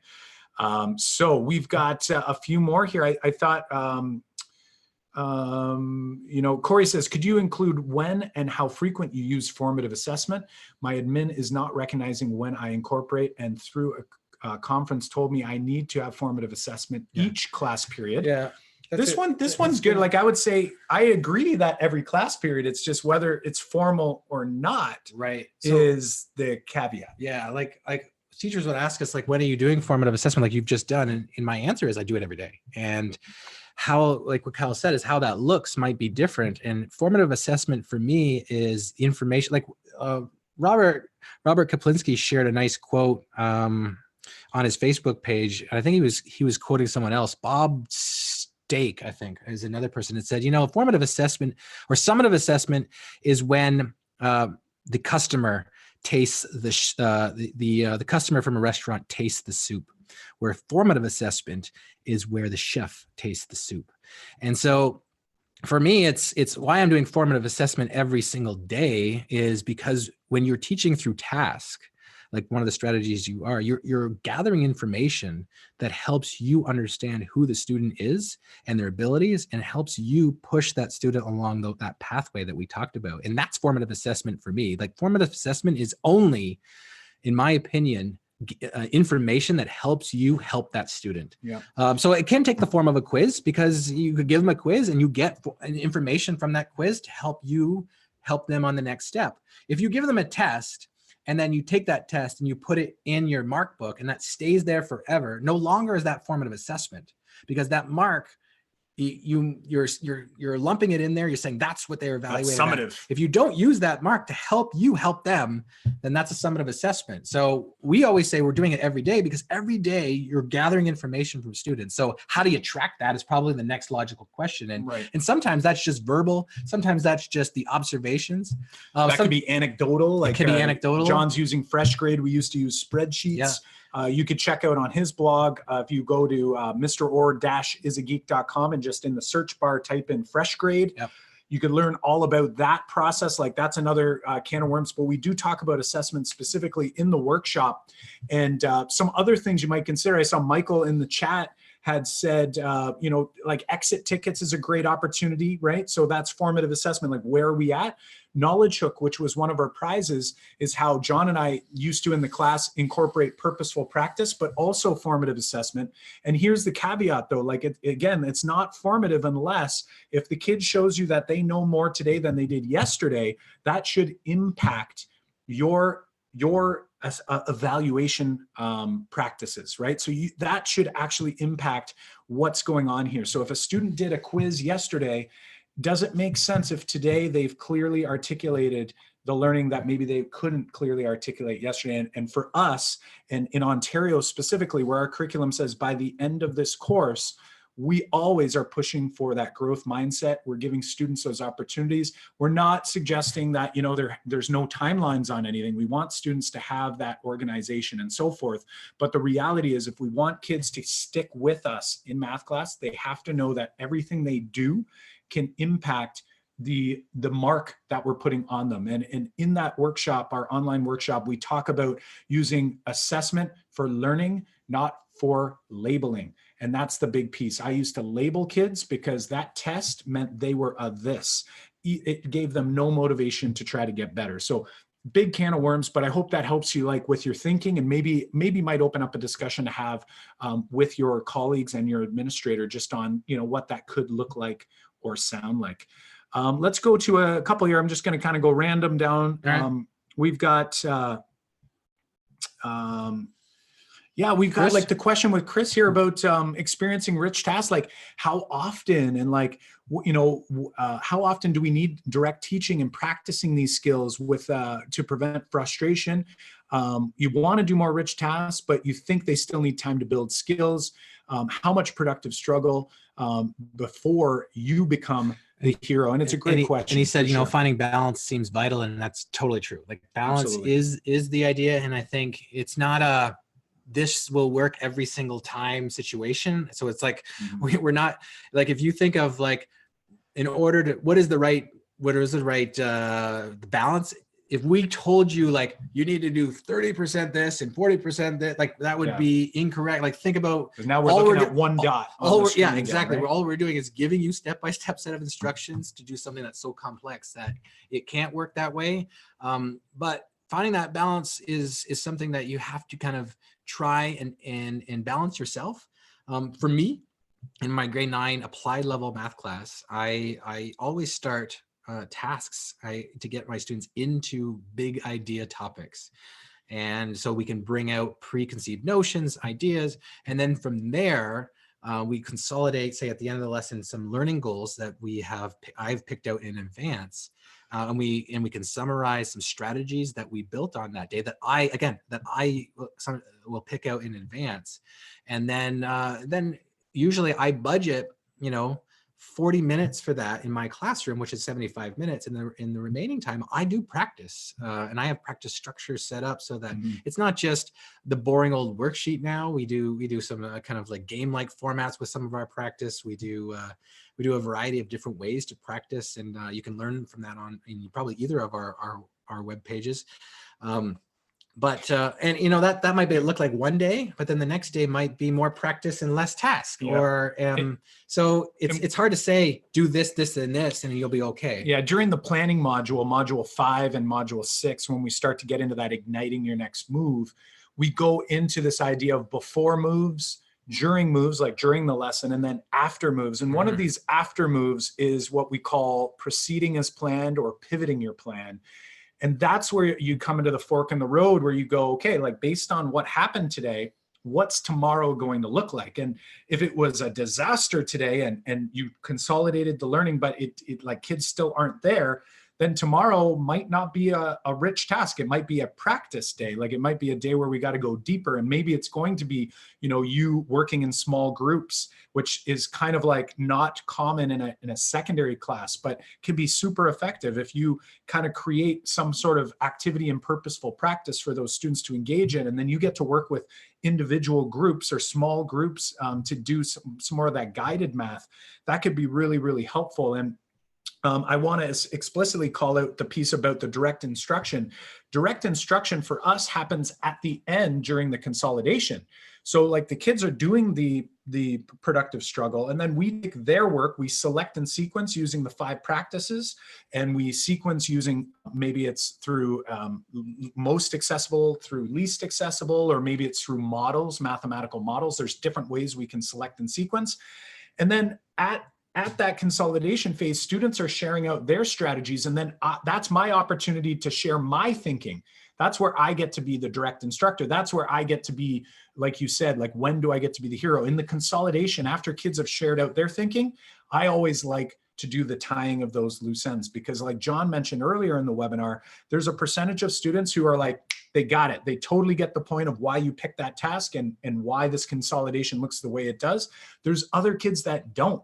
So that means we have to be very explicit about that. So we don't want to have a rich task like this consolidation where kids just share out their thinking and then we walk away. It's like we as the teacher, that's where we have to step in and actually do some of the teaching. So think back about Star Wars and Luke Skywalker.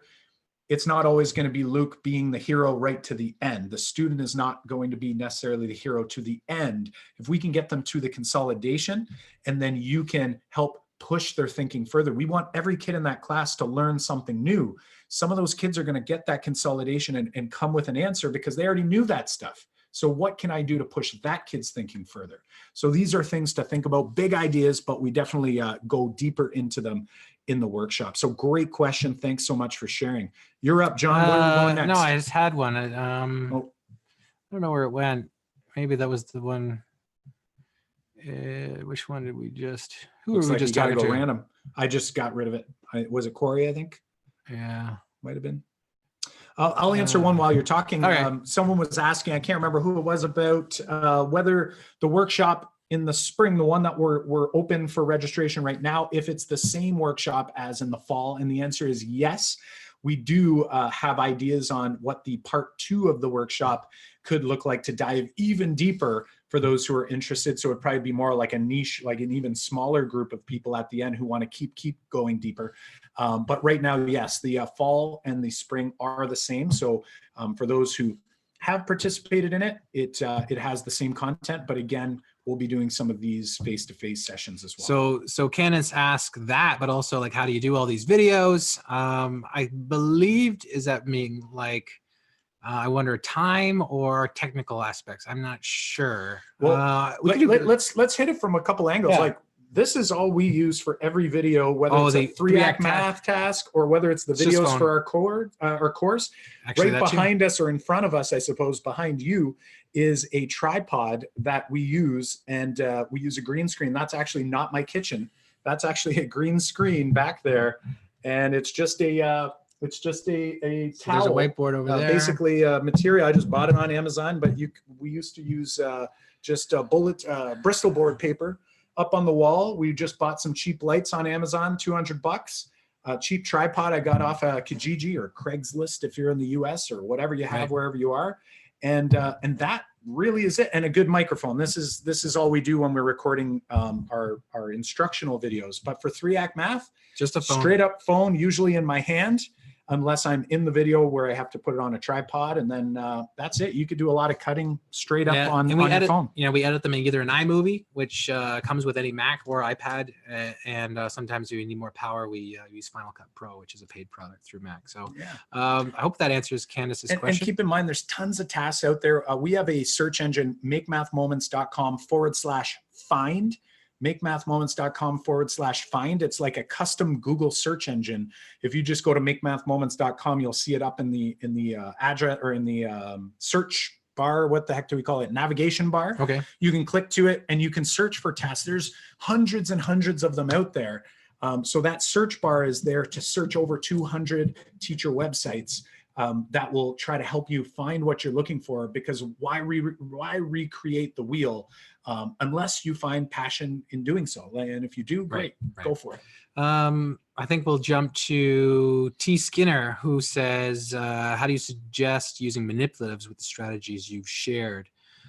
And I think we've touched on that a little bit in the workshop, that using the concrete fading model. And when I think about my grade 9 class, I'm thinking about when I go to use the area model. I want to eventually get to the area model, which is the visual part of the concrete fading model. Is we start with the algebra tiles that represents area of something, say real world, like a countertop, or even just shapes that say, if I put these shapes down on the desk, they cover an area. How much area do they cover? If I say each shape has a length of 10, we start there and then move into what each tile would represent abstractly. I definitely for all of my grades in grade 9, even in higher achieving students, academic classes, I'm definitely starting with that concrete model, because that visualness allows students to go deeper into math than the abstract, in my opinion.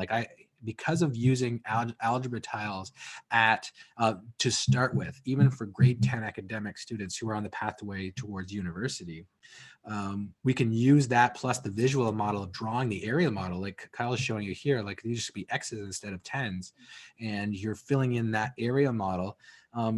Only then can my students then complete the square in their brains. Like, I had students for the first time when I started teaching this way, completing the square in their heads, because they could see the square that actually gets made from the tiles or from the area model. And so for all classes, we definitely want to start with the concrete and move towards that abstract representation, but through the visual representation. And that, for me, that's a conversation with my students about efficiency. Let's use this. What's more efficient than that? Let's draw the picture. What can be more efficient than that if we understand what the picture means? The algebra that goes along with it can be quite efficient. That's why it was developed, is to be efficient. So that can that's definitely the way I would implement any of the manipulatives with these strategies. Is you start with them. Just like you start a task. And one of the things that I do with those tasks is I start the class and saying, here's a puzzle. Use these tiles that represent this area and say, make a rectangle.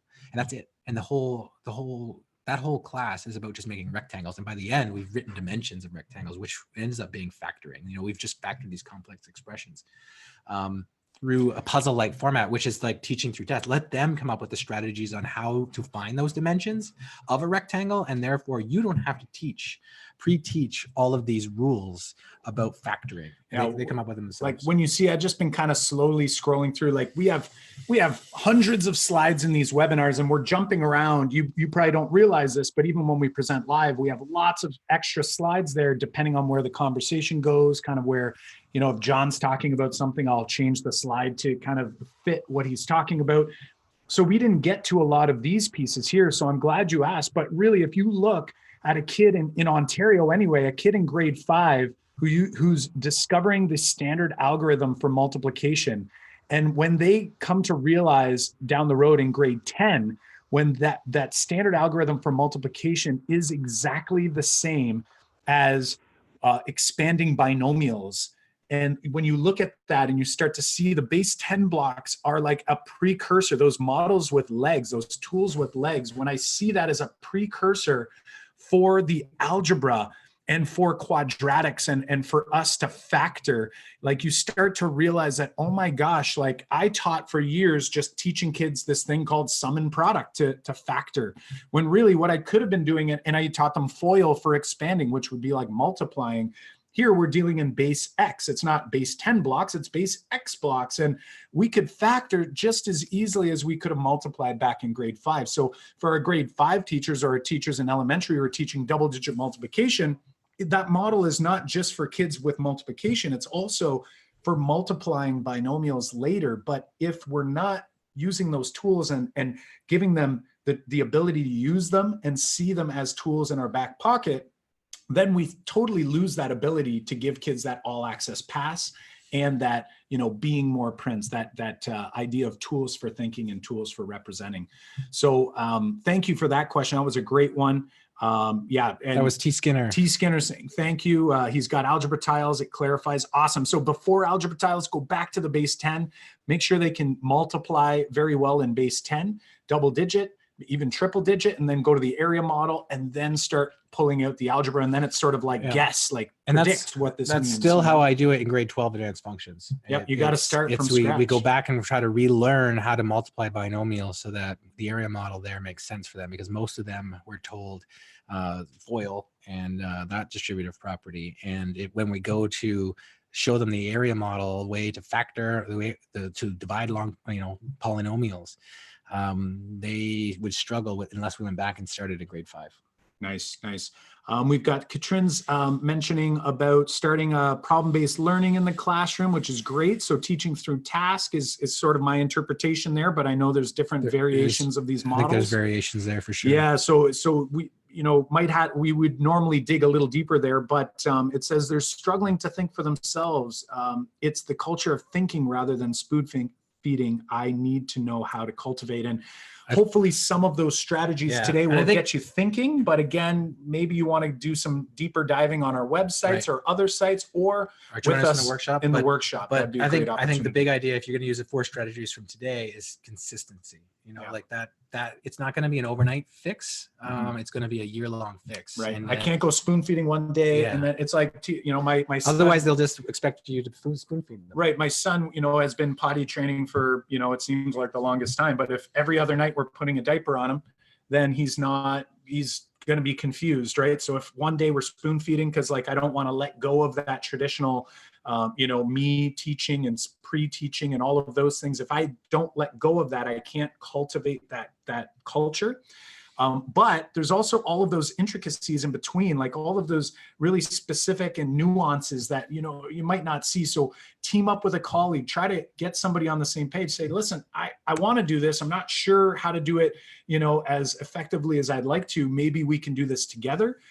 Maybe both of you want to join us in the workshop and again, try to build through that community. So we know Michael's going to be in there with us. A few others have, I just saw a notification. So awesome. Can't wait to see all of you in there. That might be a good option for you to at least consider. Great. We've got a few more here. This is great. All these questions are awesome. We've got an accelerated program from Brett. Not a huge fan of it. where we have 3.5 hours a week to teach all of grade 7 and almost half of grade 8. Do you have a suggestion for implementation? You know what? That is a really tough spot, because basically these accelerated programs are challenging because, first of all, there's an equity issue there, because basically what it's saying is like, hey, if you're a student who's excelling, let's get you to excel even further away from all of your other schoolmates, right? So what that's suggesting to me is it's probably students who are able to memorize more easily, and that's going to produce more of a cramming culture. Like, we really want to eliminate the cramming culture. We didn't talk about it in this webinar, but in the workshop we talk about how no longer do we do a unit test where the day before we do a review and kids know that from this date to this date, all of this material is going to be covered on this assessment. We just give them some questions from recent, some questions from the past, and we try to figure out what do they know today, not for punishment, but for formative assessment. What can we do next? We know what do we need to do next. In that culture, like, that's going to be a really, really big challenge. Not suggesting you can't do it. There's no way, but that would be like a huge conversation. I think it sounds like, Brett, a great podcast mentoring moment opportunity. So hit us up on the podcast, makemathmoments.com/podcast.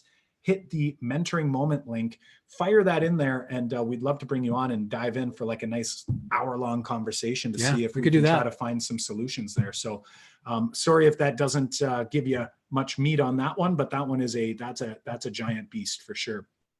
All right, John, where are we going?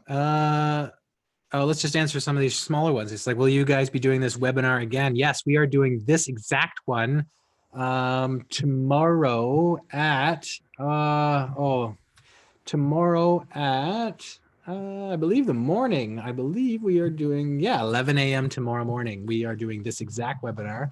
We are doing an elementary webinar with these 4 strategies at 3 p.m. tomorrow, and we're doing one again with the coaching webinar tomorrow at 8 p.m.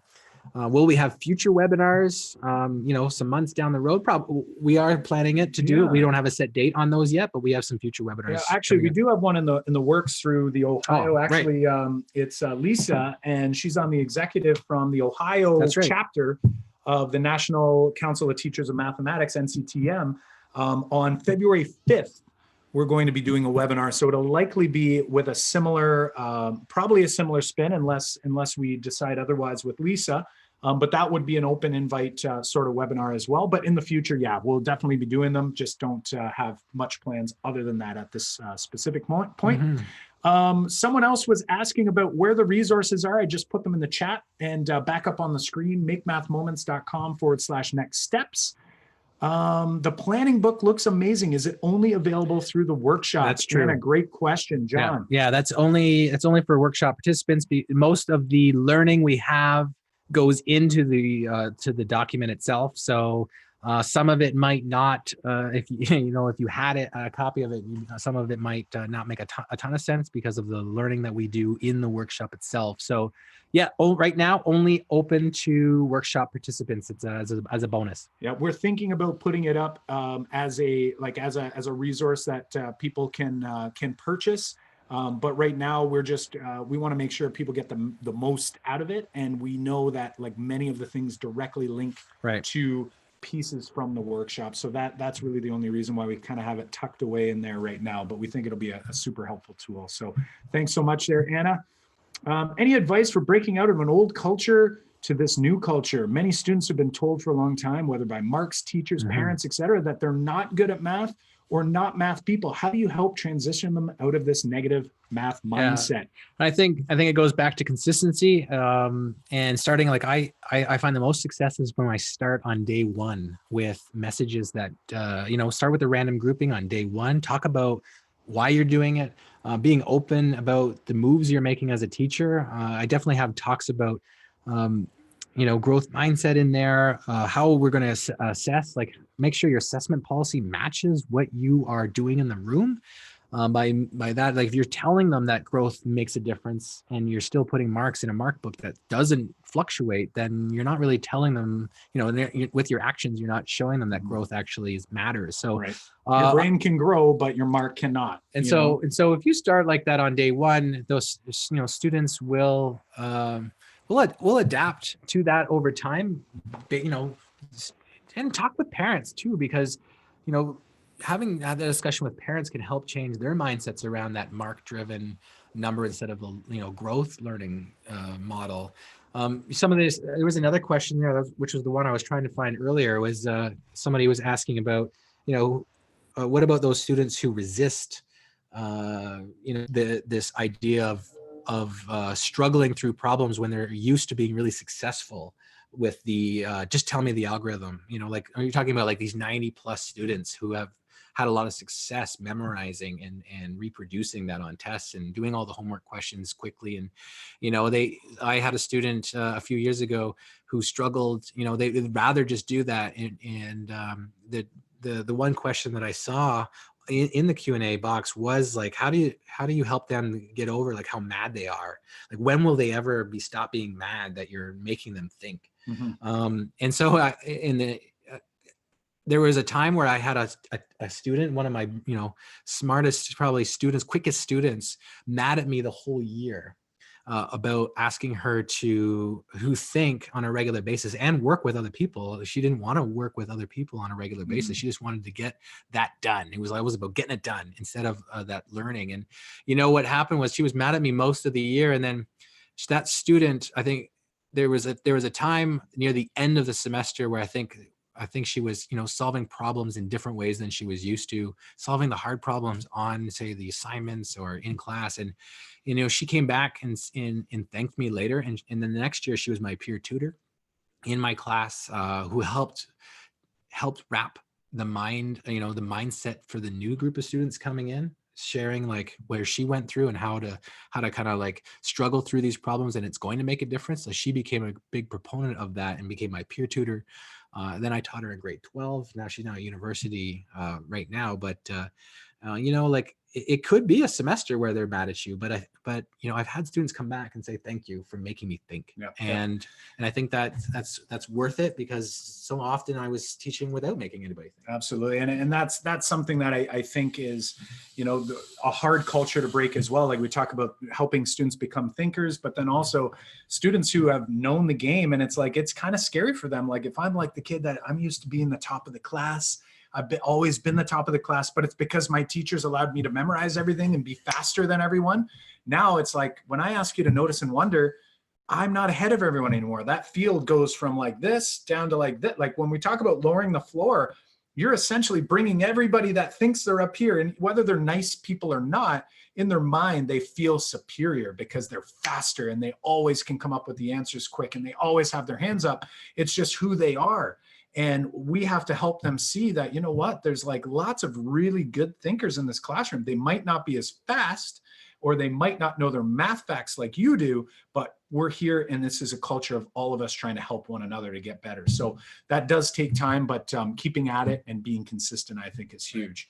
Bob's asking about illustrative math. If so, what do you think? I think it's great. Actually, I had an opportunity to do some math thinking with darn, I'm gonna forget his name right now. I'm picturing him, McCallum. Darn, what's his first name?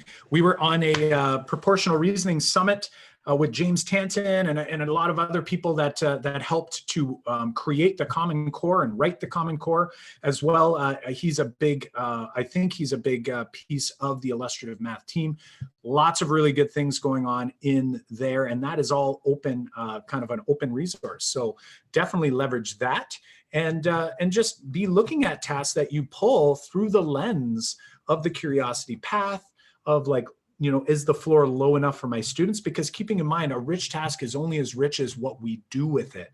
So I could take something pretty basic and I can make it a rich task if I'm lowering that floor, giving kids that all access path, being more Prince. Like these are things, and letting them be the hero and me be the guide.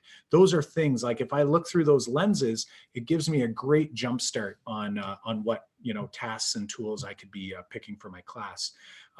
Bob's also asking about resources at the start of Algebra 1.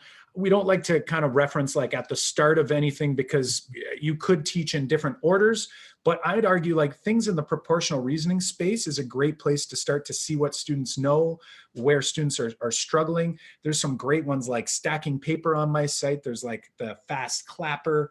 Crazy Taxi moves those are into some like, good ones. that linear relationship with a The nice thing about Kyle's site is almost all of his tasks have like full walkthroughs of what that should look like in his room when he did it, but could look like in your room too. So I really like and I find that super worthwhile when I hit up Kyle's website to find some resources. Yeah, for sure. So when you're going to any resource, again, makemathmoments.com/find, you can type right into your search bar and find some really cool tasks. So depending on what it is that you're looking for, you'll see a big old search bar appear here. And in that custom search bar, I could be typing in, let's say, proportional relationships. And obviously it's a Google powered search engine, but it only has certain sites in it. Keep in mind, there are some ads like on every Google search, but you'll be able to see some pieces. And notice that Illustrative Math is one of the websites that we do have in here. So because it has so many resources, sometimes they kind of take up the top spots, but then you'll notice, oh, here's exploring proportional relationships developmentally, giving you a little bit of a starting point. So keep that in mind. Hopefully that's helpful. And you can go straight to our sites as well. That could be really helpful as well. Mm-hmm. All right, let's keep going. So we answered Candace's about the fall. Yep, awesome. This one is Val. How do you avoid getting sad when things don't go right the way quickly? Sad. And like this is a good thing about your own mindset and realizing that it will be a struggle to start these ideas in your classroom if you're trying to change the culture of your room. And I think you want to think that eventually it will be great. Like imagine 4 months down the road how great the problem solving will be in your room if consistently you implement these. But like with anything, you got to stick with that, and with that comes experiencing some setbacks, experiencing some it might seem like failures, but I think keeping in mind that what you're doing does make a difference. We were just talking with Joe Bowler, and I was trying new things in my room, and I felt like I don't know if what I'm doing is making a difference. And it wasn't until I read Joe Bowler's book, What's Math Got to Do with It, where all of a sudden, I'm reading case studies and with evidence and research backed, her own research saying like teaching this way will make a difference. But being consistent is a big part of it. So I think finding a community of people to chat with can also be good. If you're on Twitter, you want to like follow hashtags #ITeachMath, MTBOS. These are good hashtags to follow because it's teachers who are all trying these types of things, these new things, these different things in their class. You can also find resources there too. You can join our private Facebook group, which is Math Moment Makers K through 12 on Facebook. It's a group of people just like we call them Math Moment Makers, and we talk about things. You can ask questions in there, and there's people to help support you. So finding like a group can help you keep going, I think is a good idea, because it can feel bad when your lesson flops and you're not sure why, and you want to talk about it with someone, and you want to give up. And I think keeping that mindset that you are making a difference is important, and if you stick with it, I think you'll get the benefits out of it. Awesome. Yeah, and a few things I'm just kind of writing to a few people to move this along here with some suggestions and examples and so on. So again, use that search engine, makemathmoments.com/find. I heard, who was it? I just responded to, I lost it. But, was asking about like, how could I do this with area? I think the R2D2 task is a great one for area. That might be a great starting point, or maybe Andrew Stidell's problem that we shared in this. Yeah, that's a good one for area. That's my go-to for area. Yeah, so go to that search engine and just type that in, area, maybe 3-act math with area, and you'll get some great responses with walkthroughs. We've talked a lot about culture of thinking and trying, so I'm going to call that one answered. And we have Katrin looking at the workshop. That's great. How do we deal with students who are absent? That's obviously a really challenging one. But again, if I move away from the traditional model where it's not just sort of like a one and done, like here's today's lesson, moving on, you're bringing these ideas back. So if I'm lowering the floor and raising the ceiling throughout my course, students can slide in. And sadly, those students who are absent a lot, they're going to be kind of moving back with the dots near the back here, but they'll still be able to access the task because they have the tools and the representation. Right. So that's a big piece there. Moving them a little bit forward. For sure. So we got that one there. Any recommendations for using animations if you don't have access to a Mac? I have that idea. Well, actually, I was going to say Steve Wyberny, who does Splat, and he's got all kinds of really cool stuff. And even I think Robert Kaplinski does his animations in PowerPoint as well, not Keynote. I think it's a little harder to do, but something to definitely check out. Me personally, if I'm really interested in going like deep with it, I'm investing in a Mac, but I'm also a little bit weird, and my wife knows that. But just some things to think about. Brett saying he's going to dive deeper. That's awesome. Katrine says, does the web workshop give examples of lessons that do the strategies like low floor and high ceiling? Absolutely. We actually dive like straight through tasks. Yeah, it's all taught through tasks and how those tasks that you can use in your room and what to look for.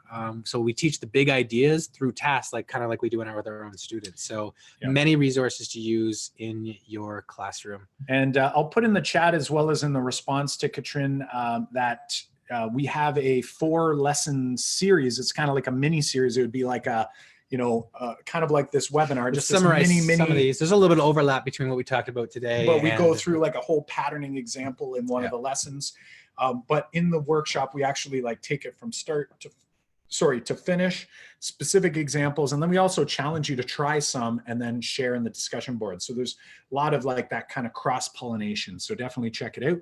Bob's saying no algebra tiles. Yeah, that's I didn't have any algebra tiles for a while too. And what I do is you could look up Braining Camp, who has the digital algebra tiles, which are the exact, that's one thing Braining Camp does really well is they've worked with the people who actually make the physical manipulatives, and they've mimicked what the physical manipulatives look like for the digital manipulatives. So if you didn't have access to that, you could use that. So there they are now on the screen. There's another, eventually in high school, we moved, quite quickly into drawing what they look like. And so we do all of our kind of work with most of our deeper thinking with drawing the algebra tiles, which then eventually moves into the area model.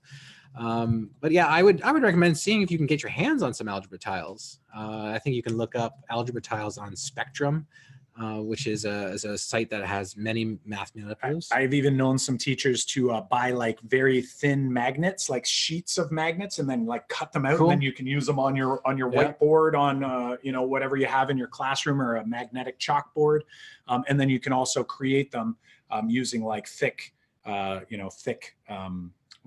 cardstock paper, right? So there's ways around it, but again, obviously having something a little bit more. Some people, if you're a smart board user or a smart notebook, I know that a lot of people used a smart notebook to create their own algebra tiles because of the infinite cloner part of that. So if you're a smart notebook user, you can create your own digital algebra tiles. Yeah, for sure. Corey's saying how to talk the same language as admin. So again, I think when you get this replay link, it might be a great idea to flip it to your administrator. And obviously you're a teacher, your administrator is the instructional leader in the school. So be very cautious there. You don't want it to come off as hey, I believe this and so do these guys, or whatever it is. But just so they're aware, you could say, hey, I checked out this webinar, and I think it's something that maybe, we as a staff might want to learn from or think about. That might be a great idea. And maybe that leads to some future learning and professional learning communities or whatever structures you have there. So awesome question there, Corey. Making sure that people all have that awareness, I think, is really important. Katrin just jumped in here to talk about algebra tiles again. She's like, I've used yoga mat cut up for Pythagoras triangles. That's pretty cool.